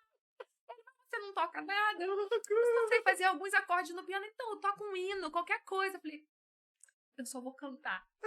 Foi desse jeito. É meu direito. É meu direito, tá no edital. Isso daí foi, então, o seu ingresso ao seminário. No seminário. No seminário. Todas as coisas que eu tinha dificuldade em fazer mudou naquele ano. Aí depois, Caramba. assim, não vou entrar nesse mérito, mas mão de Deus. Aí beleza, como é que eu vou pagar o seminário? Né? Porque não era barato. E ainda o tempo te toma tempo do trabalho, né? Né? É um cenário... Aí, Eric, recebi a resposta. Fui aprovado. Tá bom. No mesmo dia, sei lá, deu 2 horas depois, o Eric, Débora, tem uma coisa pra te falar. Meu chefe me chamou aqui dentro da sala dele. Vou ser promovido. Qual o valor que vai ser? O valor do seminário. No mesmo dia. Que legal, hein? No mesmo dia. E ele falou assim, filha, agora eu não tenho dúvida que é pra você fazer. Porque até então ele tava assim, poxa, a gente ia ter o filho agora. Tem certeza? Não sei o quê. Então aquilo ali foi pra Deus mostrar pra ele que era o tempo. Aí nessa do seminário, conhecendo um monte de gente, me envolvendo assim, né, ministerialmente com as pessoas e tal. Ai, muitas histórias, mas eu vou destacar, assim, pontos que foram viradas de chave na minha carreira, digamos assim, musical, né? O intercâmbio para os Estados Unidos, né? Sempre olhei o intercâmbio assim, tipo, ai, poxa, vai ser uma grande oportunidade de desenvolvimento, tem masterclass com gente muito fera, né? E ter isso no currículo também é um diferencial muito grande e tal. No ano que eu ia me inscrever, mudou. Não podia há mais de 26 anos, uma coisa assim. Tinha mudado a idade, eu já era velha, né? Velha não. Já estava com a idade mais avançada. Aí mudaram a idade, mudaram um monte de coisa. Aí eu falei, caraca, não vou poder ir. Aí cheguei para a professora responsável. Então, professora, eu queria tanto isso. Que ela falou assim, pois é, mas já mudou, não vai poder mesmo, então não sei o quê. E aí, fiquei arrasada, triste. A responsável dos Estados Unidos começou a me seguir no Instagram. Por amigos em comum, não sei o que foi, mas a mulher começou a me seguir. Quando a mulher me seguiu, eu falei, gente, a Shelly tá me seguindo. Gente, o que foi daqui? Qual é a lógica? Eu vou mandar uma mensagem pra essa mulher. Aí eu, Eric, Débora, eu falei assim, gente, a mulher começou a me seguir pra mim ser um sinal. Mandei uma mensagem pra ela. Falando a minha história, falando o projeto da igreja, que eu desenvolvi a musicalização lá, né? Comecei a escola de música na igreja. Sim, também na época. Né? E aí todo mundo veio ajudar. Isso também foi outro sinal de Deus. Porque, assim, a Raquel Abreu, né? Não posso deixar de falar dela, que me mentoreou, me pastoreou, né? Em tudo. Na época ela falou, não, você tem que começar a escola, você tem que começar não sei o quê, me impulsionando para tudo. E aí, então, tinha um projeto com a igreja, um projeto com o CAD, um projeto... Mandei para ela o projeto de tudo e tal, não sei o que. E ela disse, Débora, é muito bom, parabéns, tal, não sei o que. Só que nós já estamos com as vagas todas ocupadas. Se houver alguma possibilidade, eu falo com você. Aí tá bom, ficou naquela. Aí, de uma maneira resumida, fui, né? Eu, no último dia do intercâmbio, né? Que era para cada um falar a sua experiência com o intercâmbio e tal, o que tinha acontecido e tal. E a Shelly falava depois de cada um. Aí, para cada um ela falava, eu vejo fulano de tal como um pianista, não sei da quando, eu vejo fulano de tal sendo um professor, eu vejo fulano de tal sendo ensinador. E Débora? Eis que te digo, né? Foi tipo isso. A Débora foi assim, gente, uma coisa que não era nem para ela estar aqui. Mas Deus falou no meu ouvido. Ela fala português com sotaque americanizado. Ouvido. Chama Débora. Você precisa chamar Débora. Ela falou assim. Caramba. Porque um candidato desista, outro candidato desista, Shelley bota outro no lugar. Outro candidato desista, 5 candidatos desistem. E Deus falando, chama Débora. Da última vez eu disse, eu preciso chamar Débora, porque senão todos vão desistir. Caramba. Desse jeito. Uau. Eu não sabia dessa história. E aí eu comecei a chorar. E aí todo mundo começou a me abraçar. Débora é a pessoa que você pode conversar. Quando você tiver problema no Brasil, chama Débora. Que legal, amiga. Poxa. De alguma maneira ela Débora, já enxergava. ou seja, a também Débora pode te pastorear, a Débora É, pode Débora cuidar de pode- você. Ela já via em Glória a você Deus. uma pastora, Aí, uma mentora. isso pra mim foi algo assim, foi Deus que te botou aqui, sabe? E aí agora a última, né, que foi uma grande oportunidade na minha vida, Priscila Bonfim. Uma grande maestrina, né, uma grande maestra, né, maestrina ou maestra, como faz. E assim, sempre admirei o trabalho da Priscila, sabe? Você olhar ela como referência, porque ela é um ícone na música secular e na música cristã, porque ela é serva de Deus, filha de missionários, esposa de pastor, né? Então, uma grande referência, assim. E eu sempre sonhei. Engraçado, eu sempre olhava o intercâmbio como um sonho. Sempre sonhei, poxa, eu queria tanto ir. Eu sempre olhei a Priscila como um sonho. Eu queria ter uma aula com ela. Eu queria tanto ter uma aula com essa mulher, sabe? Eu queria ter uma oportunidade de chegar perto dela, assim, pra aprender. Não de ídolo, não. Tô falando de absorver. Não, e é a admiração também, né? Existem Não, mas pessoas não que são é- referências. Sim, referência, é isso. Porque às vezes as pessoas podem achar assim, né? Ah, idolatrando, não tem a ver. E aí, o que aconteceu? Nós estávamos no seminário, ensaiando para musical da Cristolândia, né? Sons da Missão e tal. E a Priscila Bonfim entra no ensaio. Aí... Priscila! Oi, Priscila. Eu sou a pessoa discreta, não falo com ninguém. Priscila, tudo bem? Boa noite, eu sou Débora. Tudo bem? Nós estamos aqui no Projeto Sons da Missão. A gente está aqui ensaiando para o nosso musical e tal. Aí ela, oi, Débora, tudo bem? Ai, que legal e tal. Então, deixa eu te falar, o nosso musical vai acontecer na PIB de Madureira, tal dia, tal horário, você seria um presente pra gente ter você conosco e tal. Aí ela falou, eu vou ver sim na minha agenda, se for possível eu vou.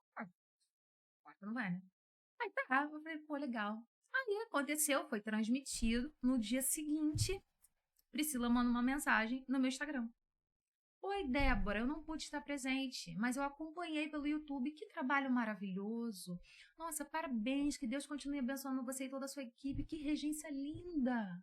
Que coisa maravilhosa. Aí tu mandou aqui assim, né? Oi, Priscila. Tranquilo. Ficou bom. Nossa, nem imaginava.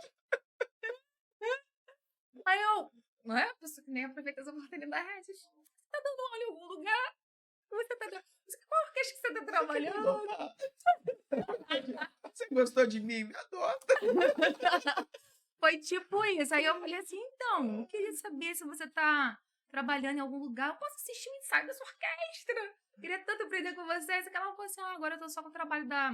Eu tô no teatro, não pode. Ela tá no Teatro Municipal. Mas eu tô com um trabalho social, com a Orquestra Chiquinha Gonzaga e tal. E eu vou ver a possibilidade de você assistir e tal. Aí tá, passou. Daqui a pouco, ela me manda uma mensagem. Débora, você tá ocupada? E eu cheio de coisa aqui, né? Não! O que tá acontecendo? Ela falou assim, não, eu queria falar com você. Você podia vir aqui? Aí eu, claro! Desmarquei todo mundo. Gente, desmarca. Cheguei lá, tô assistindo o ensaio e tal. Aí ela, gostou? Nossa, parabéns, Priscila, coisa linda. Então, eu vou ter uma viagem, nem sei se era pra fora do Brasil, pra onde era. Eu sei que ela tinha um evento na sala Cecília Meireles. Cecília Meireles, minha língua até enrolou agora. E aí ela disse assim, então, as meninas foram chamadas pra tocar nesse evento, né, nesse concerto, eu não vou poder estar presente. E aí, eu fiquei pensando, de repente, em você. Aí eu falei, você queria que eu levasse o projeto Sons da Missão para fazer a apresentação lá? não, eu queria que você me substituísse na orquestra com as meninas. Eu, ela eu fiquei pensando em alguém e Deus... Calma, Débora. A mesma voz. A mesma voz. Glória a Deus. Ô, minha. A mesma voz. Ela falou a mesma frase que a Shelley falou. Eu fiquei pensando, eu falei, meu Deus, o que eu faço? E Deus disse, chama a Débora. Quem é Débora? Priscila me conhecia de onde? De lugar nenhum, sabe? Então, assim, era plano de Deus eu estar caminhando com ela nesse tempo. Priscila benção, tem que sido uma benção. bênção pra mim, sabe? Eu estive no Municipal assistindo, acho que o termo, né, uma opereta, Uhum. era o Sonho de Edgar, e contando lá a história de Edgar Roquete Pinto, Sim. né, o início da rádio, e ela era a maestra, Uhum. e muito virtuosa, né, Sim, tem ela uma é presença maravilhosa. marcante. Ela é Foi maravilhosa. linda, a peça inclusive tem um ar cômico, né, foi bem Uhum. interessante. Poxa, que legal, que legal. Pela graça de Deus, eu já regi no Teatro Municipal, na Sala Cecília, no Teatro Riachuelo com Sons da Missão, no Parque Lage. Então, assim, tem sido um tempo que eu tenho visto a misericórdia de Deus na minha vida para estar onde Ele quer que eu esteja, porque eu nunca sonhei com isso. Eu não estou desmerecendo isso, entendeu? Mas eu só estou dizendo assim, não é algo que eu não, eu quero estar nesse lugar, eu quero estar nesse lugar. Então, eu estou vendo que Deus está me levando para cumprir com os propósitos dele. Por exemplo, a União com Priscila.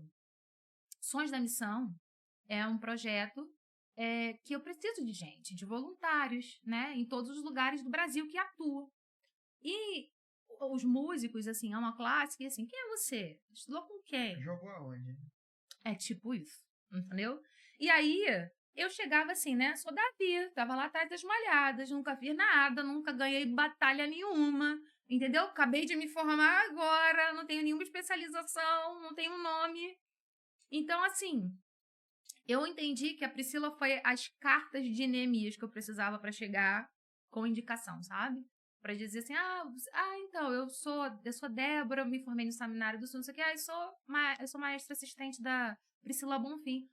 Tá bom, Priscilinha, né? Porque alguns são amigos e tal.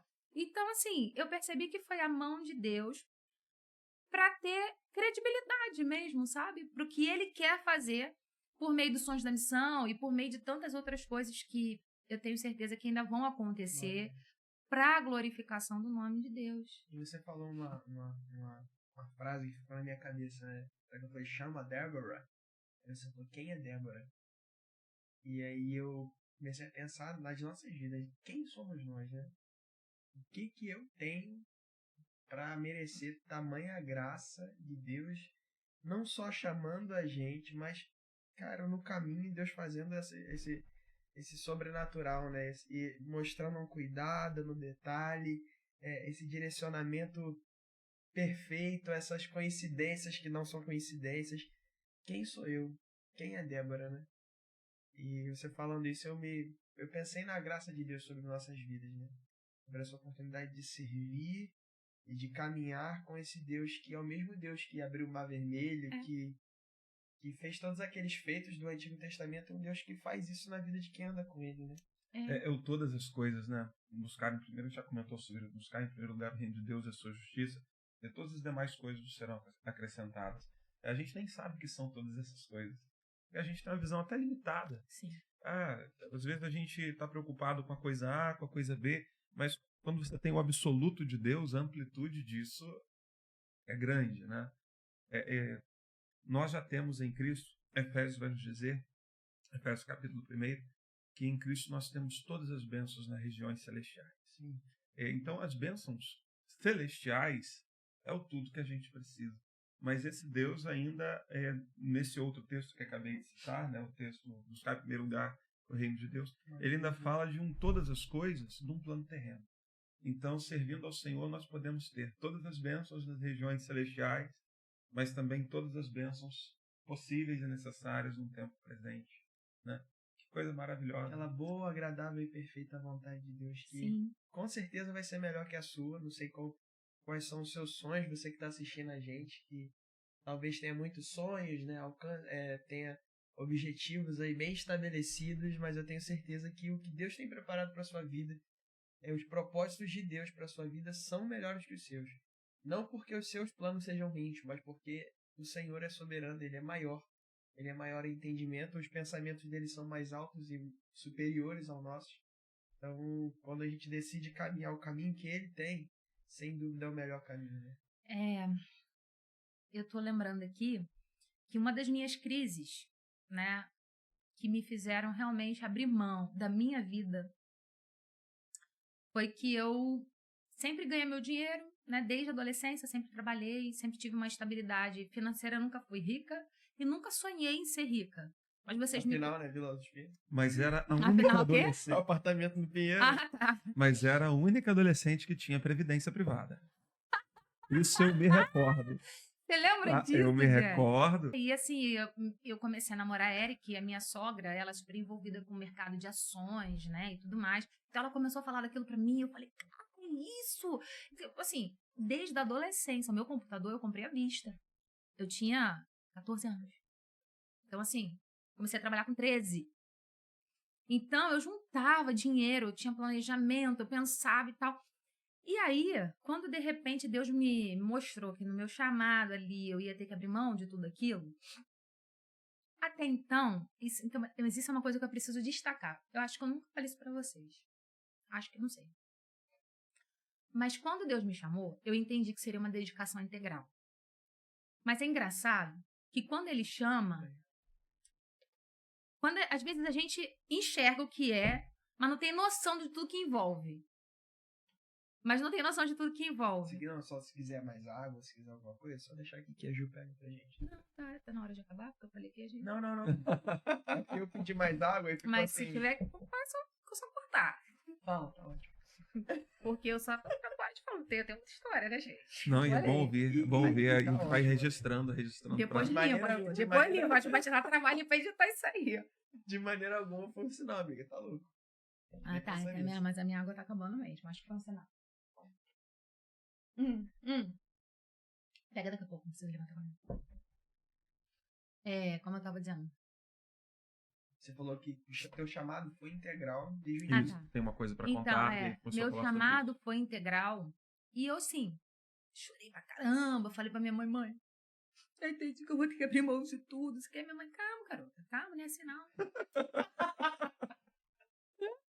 Aí a mãe cruzada. Fica calma, garota, todo mundo tá aí servindo ao Senhor, não precisa... Calma, você que tá...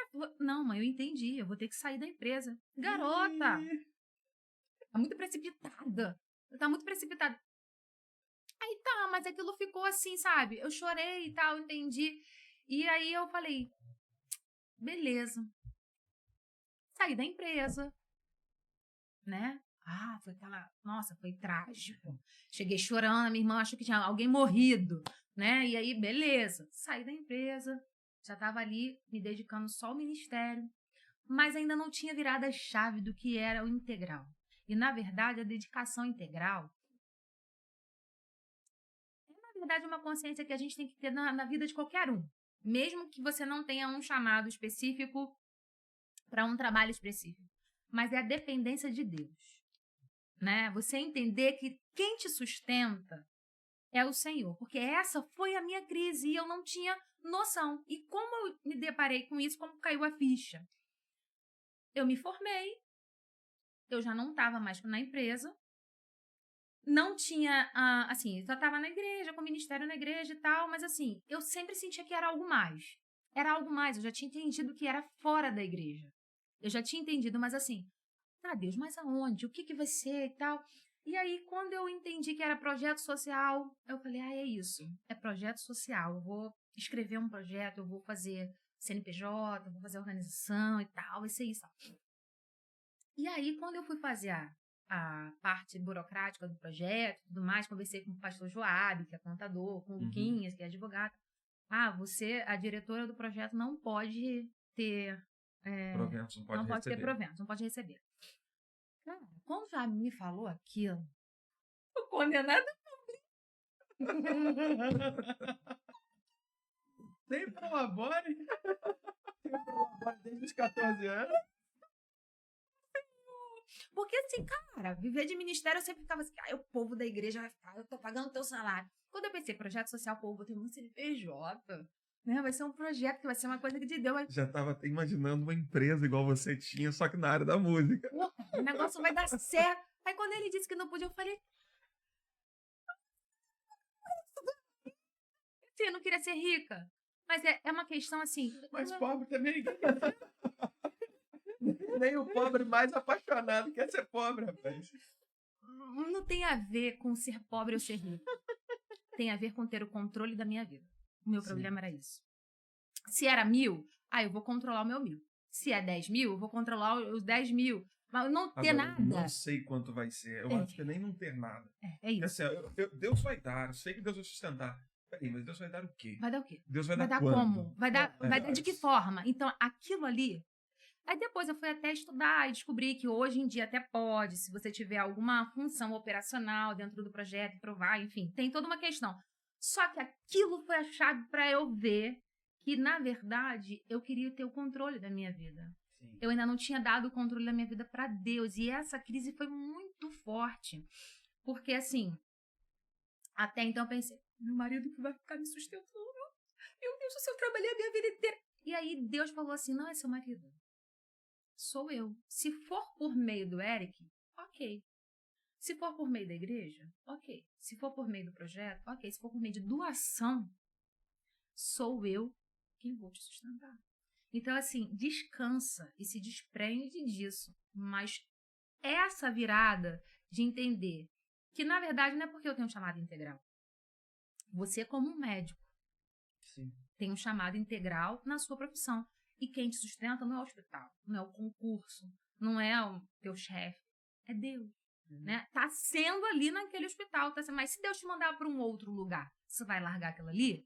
Não, porque é o hospital que me sustenta. Não, porque eu tenho um emprego público. Já enfim, né? Porque eu tenho ali a minha matrícula cativa. Eu não posso largar. E se Deus mandar largar? Quem sustenta não é o bombeiro, quem sustenta é Deus. Então, assim, na prática, quando a gente tem que viver isso, é que a gente sente. Porque até então, não, Deus me sustenta. Deus... Tá bom, então sai. Então, e aquilo ali foi aonde eu... Tanto é que quando... É a hora que Deus pede o Isaac, né? Isso. Cara, e esse era o meu Isaac. E esse era o meu Isaac. E numa sociedade de consumo, igual a gente vive, né? Em que as pessoas valorizam tanto ter... isso é algo que realmente acaba influenciando.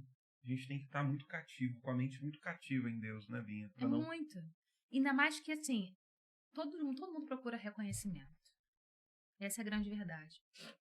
Às vezes a pessoa pode nem receber dinheiro, não é? Mas você está num trabalho, você ganha rios de dinheiro, mas ninguém reconhece o que você faz, o que você... Você está frustrado do mesmo jeito, é óbvio que, né? Estou fazendo uma comparação extrema. Mas o ser humano busca reconhecimento onde ele está. Uhum. E eu sempre tive muito reconhecimento. Né? Então, assim, é a noiva que ficou feliz, é alguém que tirou foto, é o glamour de tudo aquilo que envolve. E eu era dona da empresa. E a empresa de vocês foi reconhecida como consecutivamente, revelação, né? Empresa... Nós ganhamos como selo de referência nacional, né? Então, assim, de qualidade nacional durante 3 anos consecutivos. Então, assim, a gente sempre teve muito reconhecimento. As pessoas sempre viram muito assim, caraca, vocês são muito batalhadoras, vieram da comunidade, né? E a gente veio numa escala ali de passar por Bom Sucesso, Norte Shopping, Botafogo, e a gente estava em Copacabana. Então, numa crescente que todo mundo olhava e via que assim, nossa, deu certo. Tem substância, né? Deu certo, a coisa deu certo. Então, as pessoas dizem, você não consegue conciliar não, Débora? Seu trabalho é tão assim, né? A empresa é sua. Por que você não bota a gente para trabalhar e você se dedica... Porque eu entendi que eu tenho que sair. Entendeu? Então, de repente, você ir para um lugar que você tá começando... Vai para a terra que te mostrarei. Então, assim, é viver sobre a dependência de Deus. E aí, quando eu cheguei em Missões Nacionais, aí eu comecei a orar com o Eric. Por isso, Senhor, que o Senhor nos mostre o projeto, que o Senhor nos mostre o tempo, que o Senhor... E a gente já começou a orar por isso. Quando eu mandei mensagem para o pastor Fernando Brandão, que já foi outra, né, prova de Deus, porque o pastor Fernando Brandão, ele fala, recebe 1000 mensagens no dia. Então, para ele... Eu imagino. Abrãozinho fala que ele é como se fosse o Raider da Patrulha Canina. Sim, ele tá sempre resolvendo um problema mundial. Eu lembro que a gente tava numa reunião, até foi a única reunião que a gente teve, e aí ele falou e tal, não sei o que lá, show de bola. Gente, só um instante. Tem um missionário no Paquistão que tá precisando de uma... É desse jeito. Eu estou aqui conversando com os irmãos da Aliança Batista Nacional. Desse jeito. Ele tá contigo, tá no celular resolvendo milhões de coisas, é uma coisa. Ele tem o contato da Liga. Ele tá no grupo do WhatsApp da Liga da Justiça. Eu tenho essa teoria, entendeu? Pastor Fernando, a gente te ama. Nós chamamos. O senhor Vamos é servo. avançar. Vamos avançar. Vamos avançar. Vamos avançar. E aí, eu mandei mensagem pra ele e me respondeu no mesmo dia. Glória a Deus. Falei assim, pastor, tu lembra? Só mais uma aluna do seminário, né? E tal. Só que aí eu tive uma situação com ele, que eu casei no seminário, eu casei na capela, né? E aí, no ano do intercâmbio, eu encontrei na capela e falei assim, pastor, eu vou completar 10 anos de casado, mas esse ano começaram a cobrar pela capela. E era 1.000 e pouco, assim, sabe? Tipo, que fizeram obra, fizeram assim, não tenho dinheiro, porque eu vou pro intercâmbio, isso aqui. Deixa eu casar aqui. Deixa eu relembrar. Aí ele, sabe, me olhou com a cara assim, tipo... Achei que era um assunto... Não, essa garota, cara, que tá me pedindo... Filha, você ama Deus? Amo o pastor. Serve ao Senhor. Honra ao Senhor. Pode casar aqui, vai falar com a administração. Ai, Jesus, obrigado. Porque assim, o pastor tinha acabado de pregar... Falar assim, você tem que agir com ousadia, com coragem, não sei o quê. E aí eu falei, pastor, essa mensagem falou no meu coração. Ousadamente eu venho te Ousadamente eu vim te pedir. Então ele guardou. Eu não sabia que esse tinha sido o primeiro contato, não. Ah, ele me guardou ali. Eu falei, pastor, você lembra aquela que te pediu a capela, não sei o quê?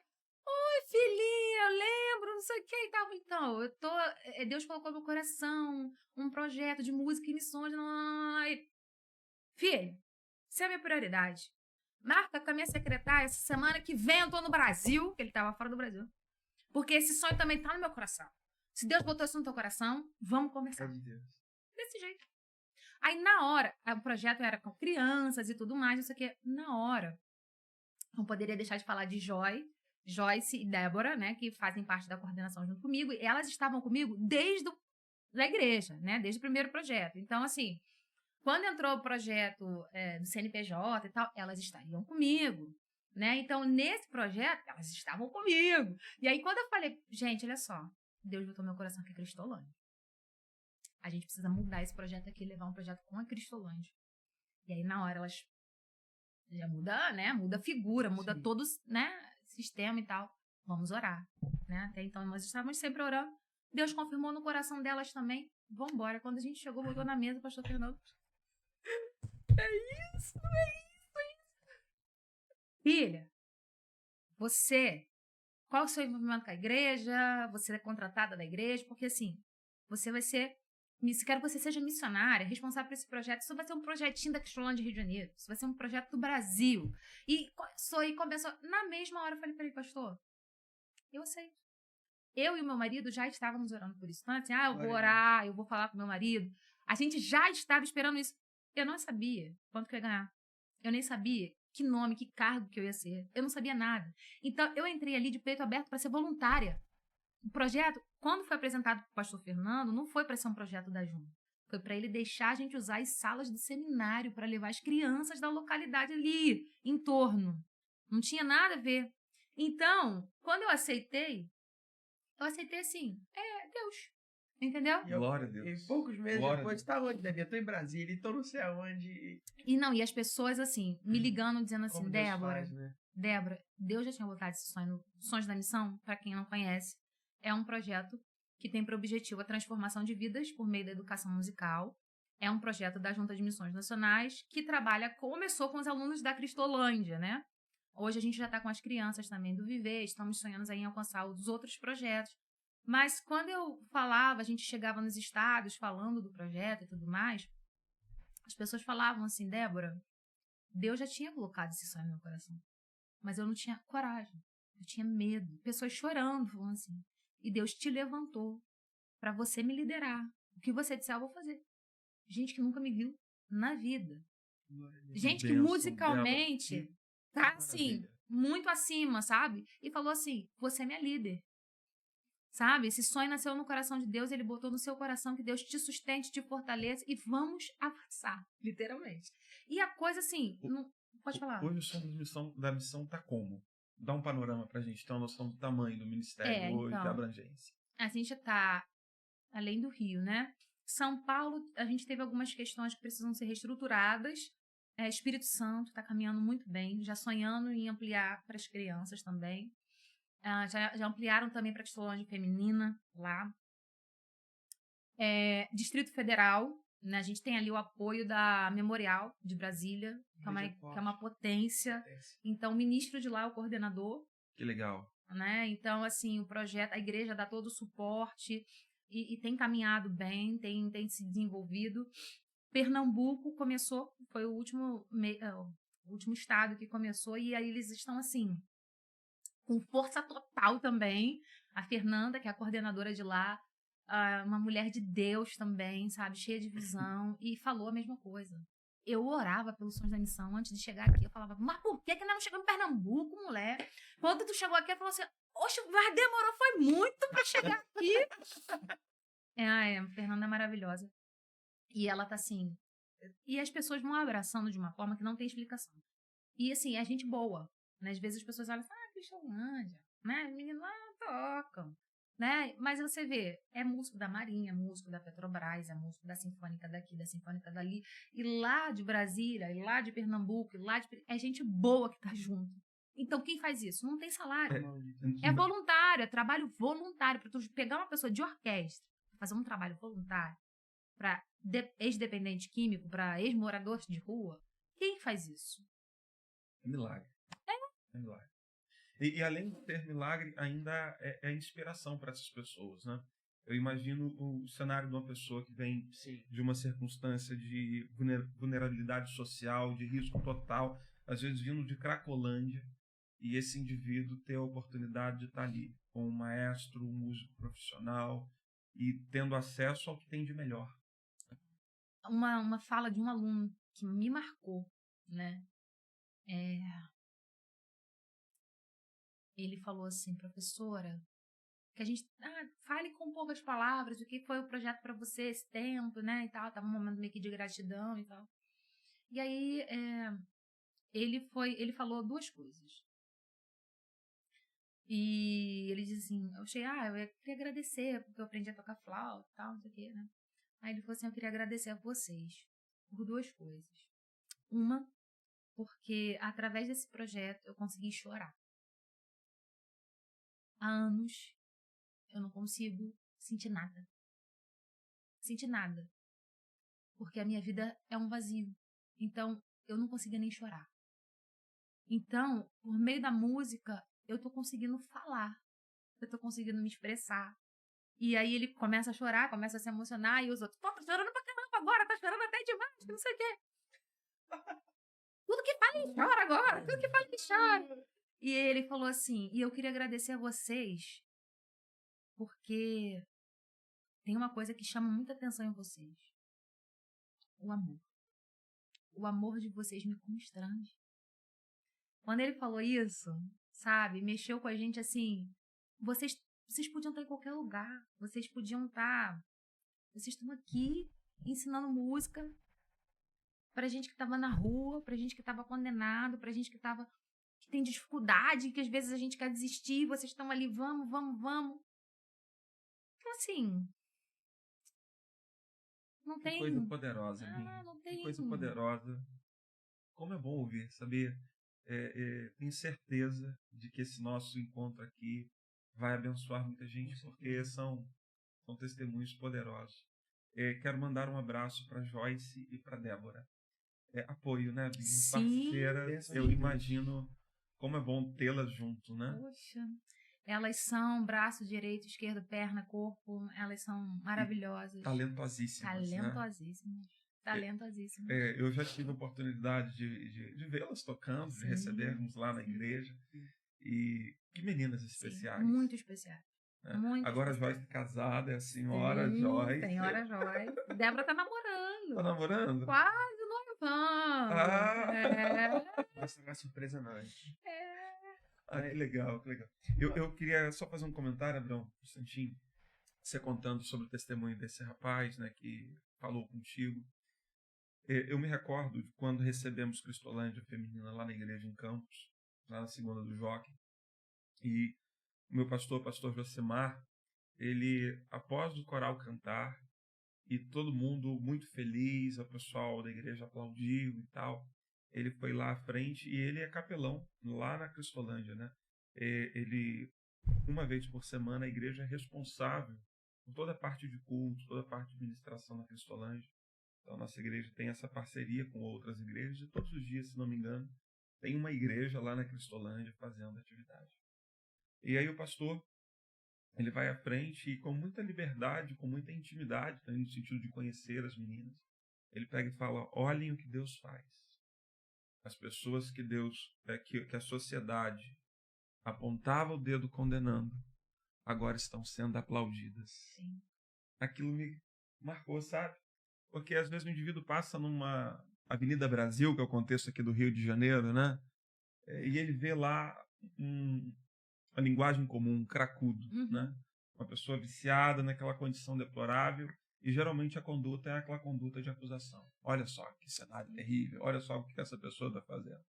Mas Deus é capaz de fazer essa pessoa que é alvo de acusação se tornar o alvo da aprovação e dos aplausos. Sim. Coisa A maravilhosa. história do Alessandro, né? Nós fizemos o primeiro musical no Teatro Riachuelo e o Alessandro compartilhou lá no palco que por anos ele morou na frente do teatro, tomava banho na bica, na frente do teatro, e de um invisível, né? Porque ele estava ali, as pessoas passavam, não enxergavam ele.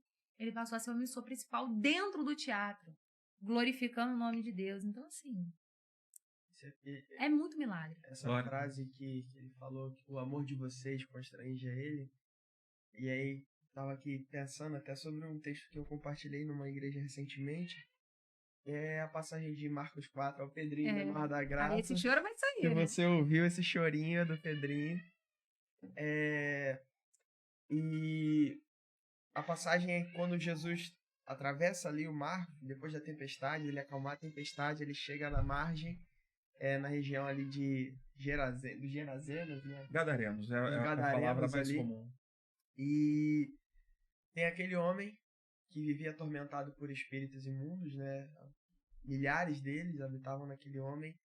E era um homem que a Bíblia narra que ele vivia pelos túmulos, se ferindo, se mutilando, gritando pelos montes. A cidade já tinha desistido dele. Por diversas vezes tentaram prender ele com com cadeias e correntes. E todas as vezes, sequencialmente, ele quebrava e era alguém que já não tinha solução. Vivia no cemitério. E aí, não é o amor de vocês que constrange, mas é o amor de Deus que vai atrás. E é interessante que Jesus, no capítulo anterior, no final de Marcos 4, ele está com os discípulos numa aula, como a gente poderia ter, dando vários ensinos por meio de parábolas. E aí Jesus começa a falar: olha, a gente precisa ir para o outro lado. Vamos para outra margem.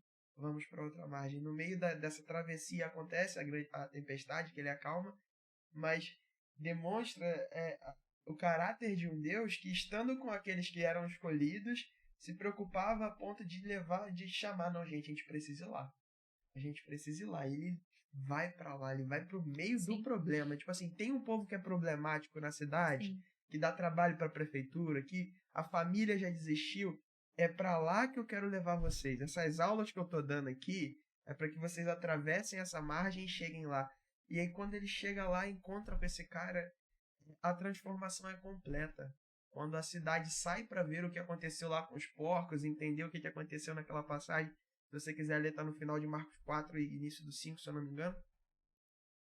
A Bíblia fala que eles encontraram o gadareno atormentado, ex-gadareno atormentado, em pleno juízo, sentado, vestido e em pleno juízo ao lado do nosso mestre. Então, assim, esse Jesus que nós servimos, né? Esse Deus que, cara, ele não foge do problema. Ele vê o problema e fala... a camisa dela tá escrita: a solução é Jesus Cristo. Esse é o tema da nossa campanha de missões nacionais. E isso demonstra o caráter desse Deus que ama e tem poder para transformar qualquer coisa. É o nosso Deus. Assim como aconteceu na vida do seu papai e na vida de cada um desses meninos. Esse é o nosso Deus. Não tem caso perdido para Jesus. Louvado seja Deus. Binha, estamos chegando ao final do nosso podcast, mas eu gostaria de te desafiar Eu sempre peço para a pessoa deixar uma mensagem para as famílias e uma mensagem para as lideranças. Só que eu gostaria que você deixasse sim uma mensagem para as famílias, mas uma mensagem aos vocacionados. E aos vocacionados com ênfase na área da música. Tá? E ainda, se você quiser falar algo sobre a Junta de Missões e sobre o trabalho, as formas de apoio, compartilha também com a gente. Bom, primeiramente eu quero agradecer mais uma vez, né, por essa oportunidade. Falei que ia ficar longo esse podcast, eu falo muito, tem muita história. Eu queria que ele continuasse, mas eu não vou continuar e estender, porque eu ouço o choro do Pedrinho, né? Então... E também não vai ser o último, tenho a certeza disso. Vai ser um prazer voltar e continuar compartilhando o que Deus tem feito, né? Bom, mas a minha primeira palavra, então, para as famílias. Deus é o dono da família, foi Ele que criou a família, Ele instituiu a família. Por isso, você que é um pai de família, o homem da casa, seja sacerdote do seu lar, assuma esse lugar. Você que é mulher, busque no temor do Senhor, que é o princípio da sabedoria. A sabedoria para conduzir a sua casa, porque a mulher sábia edifica a sua casa e a tola derruba com as suas próprias mãos. E eu quero dizer que não é fácil, mas quando Deus é o centro, quando Ele é o dono da nossa casa, Ele resolve todas as coisas, como aquele que construiu a sua casa sobre a rocha. Veio a tempestade, né? Bateu, mas ela não foi destruída. Então, que Deus possa ser o centro, a rocha do seu lar. E você que é vocacionado, especialmente na área da música, eu quero dizer para você que nós temos uma ferramenta poderosa em nossas mãos. Deus é o dono da arte. Ele é um grande artista. Ele é o criador da música. O maior, né? Pintor do mundo, o maior pintor do mundo. É isso aí, tá pintando a tua história. E tá compondo também, né? Através de melodias, harmonias e ritmo que compõem a música. Ele nos deu essa ferramenta que é poderosa e que ele mesmo usou, né? Em diversos fatos. Na Bíblia a gente vê que a música, né, foi colocada ali como arma e instrumento de vitória pelo poder de Deus, né? Não é a música, é o poder de Deus por meio dela e privilégio nosso, né, de ter esse dom, porque todo dom perfeito vem dele, né? Então nós agradecemos ao Senhor por isso. Então você que tem esse dom, essa arma tão poderosa, coloque à disposição do que Deus tem para sua vida. Né? Pode ser na igreja local, pode ser dentro de um presídio, também, pode ser nas ruas, também, pode ser dentro de um hospital, pode ser num orfanato, pode ser numa escola. Eu não sei onde Deus quer usar você, mas amplie a sua visão. Às vezes a gente só olha para um lugar, só consegue enxergar uma forma de desenvolver, mas na verdade Deus é quem sabe. Então esteja à disposição e pronto para sair da zona de conforto e obedecer o chamado do Senhor para onde Ele te direcionar. Amém. Amém. Bebinha, quer compartilhar alguma coisa da Junta de Missões, formas de doação, a campanha que está acontecendo, Sons da Missão? Sim. Nós estamos em plena campanha, né, sonhando aí em ultrapassar. Né, Amém. E cremos que Deus é poderoso para isso. Né? Então, nós temos o site de Missões Nacionais e nós temos também o PAN do nosso projeto, que se você colocar lá no site, na área de PAN, jogar Sons da Missão, vai encontrar com facilidade o PAN do projeto Sons da Missão. Quando você oferta, você também vai, né, através dos seus recursos. Então, vale a pena investir em vidas, investir na obra missionária. Não é um projeto, né, Sons da Missão e todas as outras coisas que acontecem na junta, não é da junta, é das igrejas, porque se as igrejas não apoiam, se as igrejas não oram, não enviam, não sustentam, o trabalho não acontece. Então, sim, a junta simplesmente representa ali a ação de todas as igrejas. Então, faça parte de você também. Amém. Abrãozinho, considerações finais? Estou alegre. Estou muito feliz com esse episódio. Uma bênção de Deus sobre nossas vidas. foi nossa discipuladora, né, Ju? Na nossa adolescência, a nossa irmã também. Ainda é. E que você continue sendo essa bênção, sempre sensível à voz de Deus, destemida, que o Senhor te preserve assim, que possamos caminhar juntos para ver o que Deus está fazendo através da sua vida. Amém.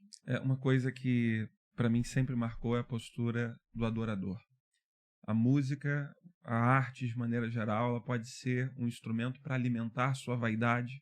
Sim. Ou um instrumento para você adorar ao Senhor e conduzir outros à adoração. Você que nos ouve, você que é vocacionado, você que é capacitado em alguma área, use os instrumentos que Deus te dá para conduzir a igreja à adoração e para ser você um adorador. Vaidade, isso não vai te levar a lugar nenhum, exceto a destruição. Então, que possamos viver assim como adoradores, né? Ainda dá pra falar mais um pouquinho? Dá sim. Desde Salomão, esse negócio de vaidade tá fora de moda. Não, é porque... Desde Salomão. Ele já detectou esse negócio, deixou escrito. Não vale a pena insistir. E quando a gente olha para a história da música, a gente vê Johann Sebastian Bach, né, que em unanimidade ele é reconhecido como o maior músico de todos os tempos. Tamanho da obra, né, complexidade da obra. E ele era protestante. E uma coisa que chama a atenção no seu legado é que em todas as suas composições ele assinava S.D.O. Só lhe deu glória. Ele tinha um princípio, que tudo que ele compunha, e que tudo que os músicos, né, deveriam compor, era para dar glória a Deus. Você vê o legado que ele deixou, ele morreu. Ele morreu numa situação adversa e sem reconhecimento na sua época. 100 anos depois que as obras dele começaram a aparecer, e hoje ele é quem ele é, e ele sempre direcionou para Deus. Glória. Então, não tem outra razão, né? Então, ele conseguiu esse espaço, não foi por ele, mas foi por Deus. Quem comunica verdade, quem comunica sublimidade, ele comunica algo que é atemporal. Exatamente. Permanece. Agora, quem comunica coisas terrenas, né, sexualidade, vaidades e tal, pode até fazer sucesso naquele tempo, mas não é algo que satisfaz a alma, tende a morrer. Queridos, esse foi mais um episódio do nosso Petra Talk. Você possa se inscrever no canal, deixar o joinha e ativar o sininho e compartilhe esse conteúdo para que mais pessoas possam assim ouvir e ser abençoadas. Deus a todos abençoe. Tchau, tchau. tchau.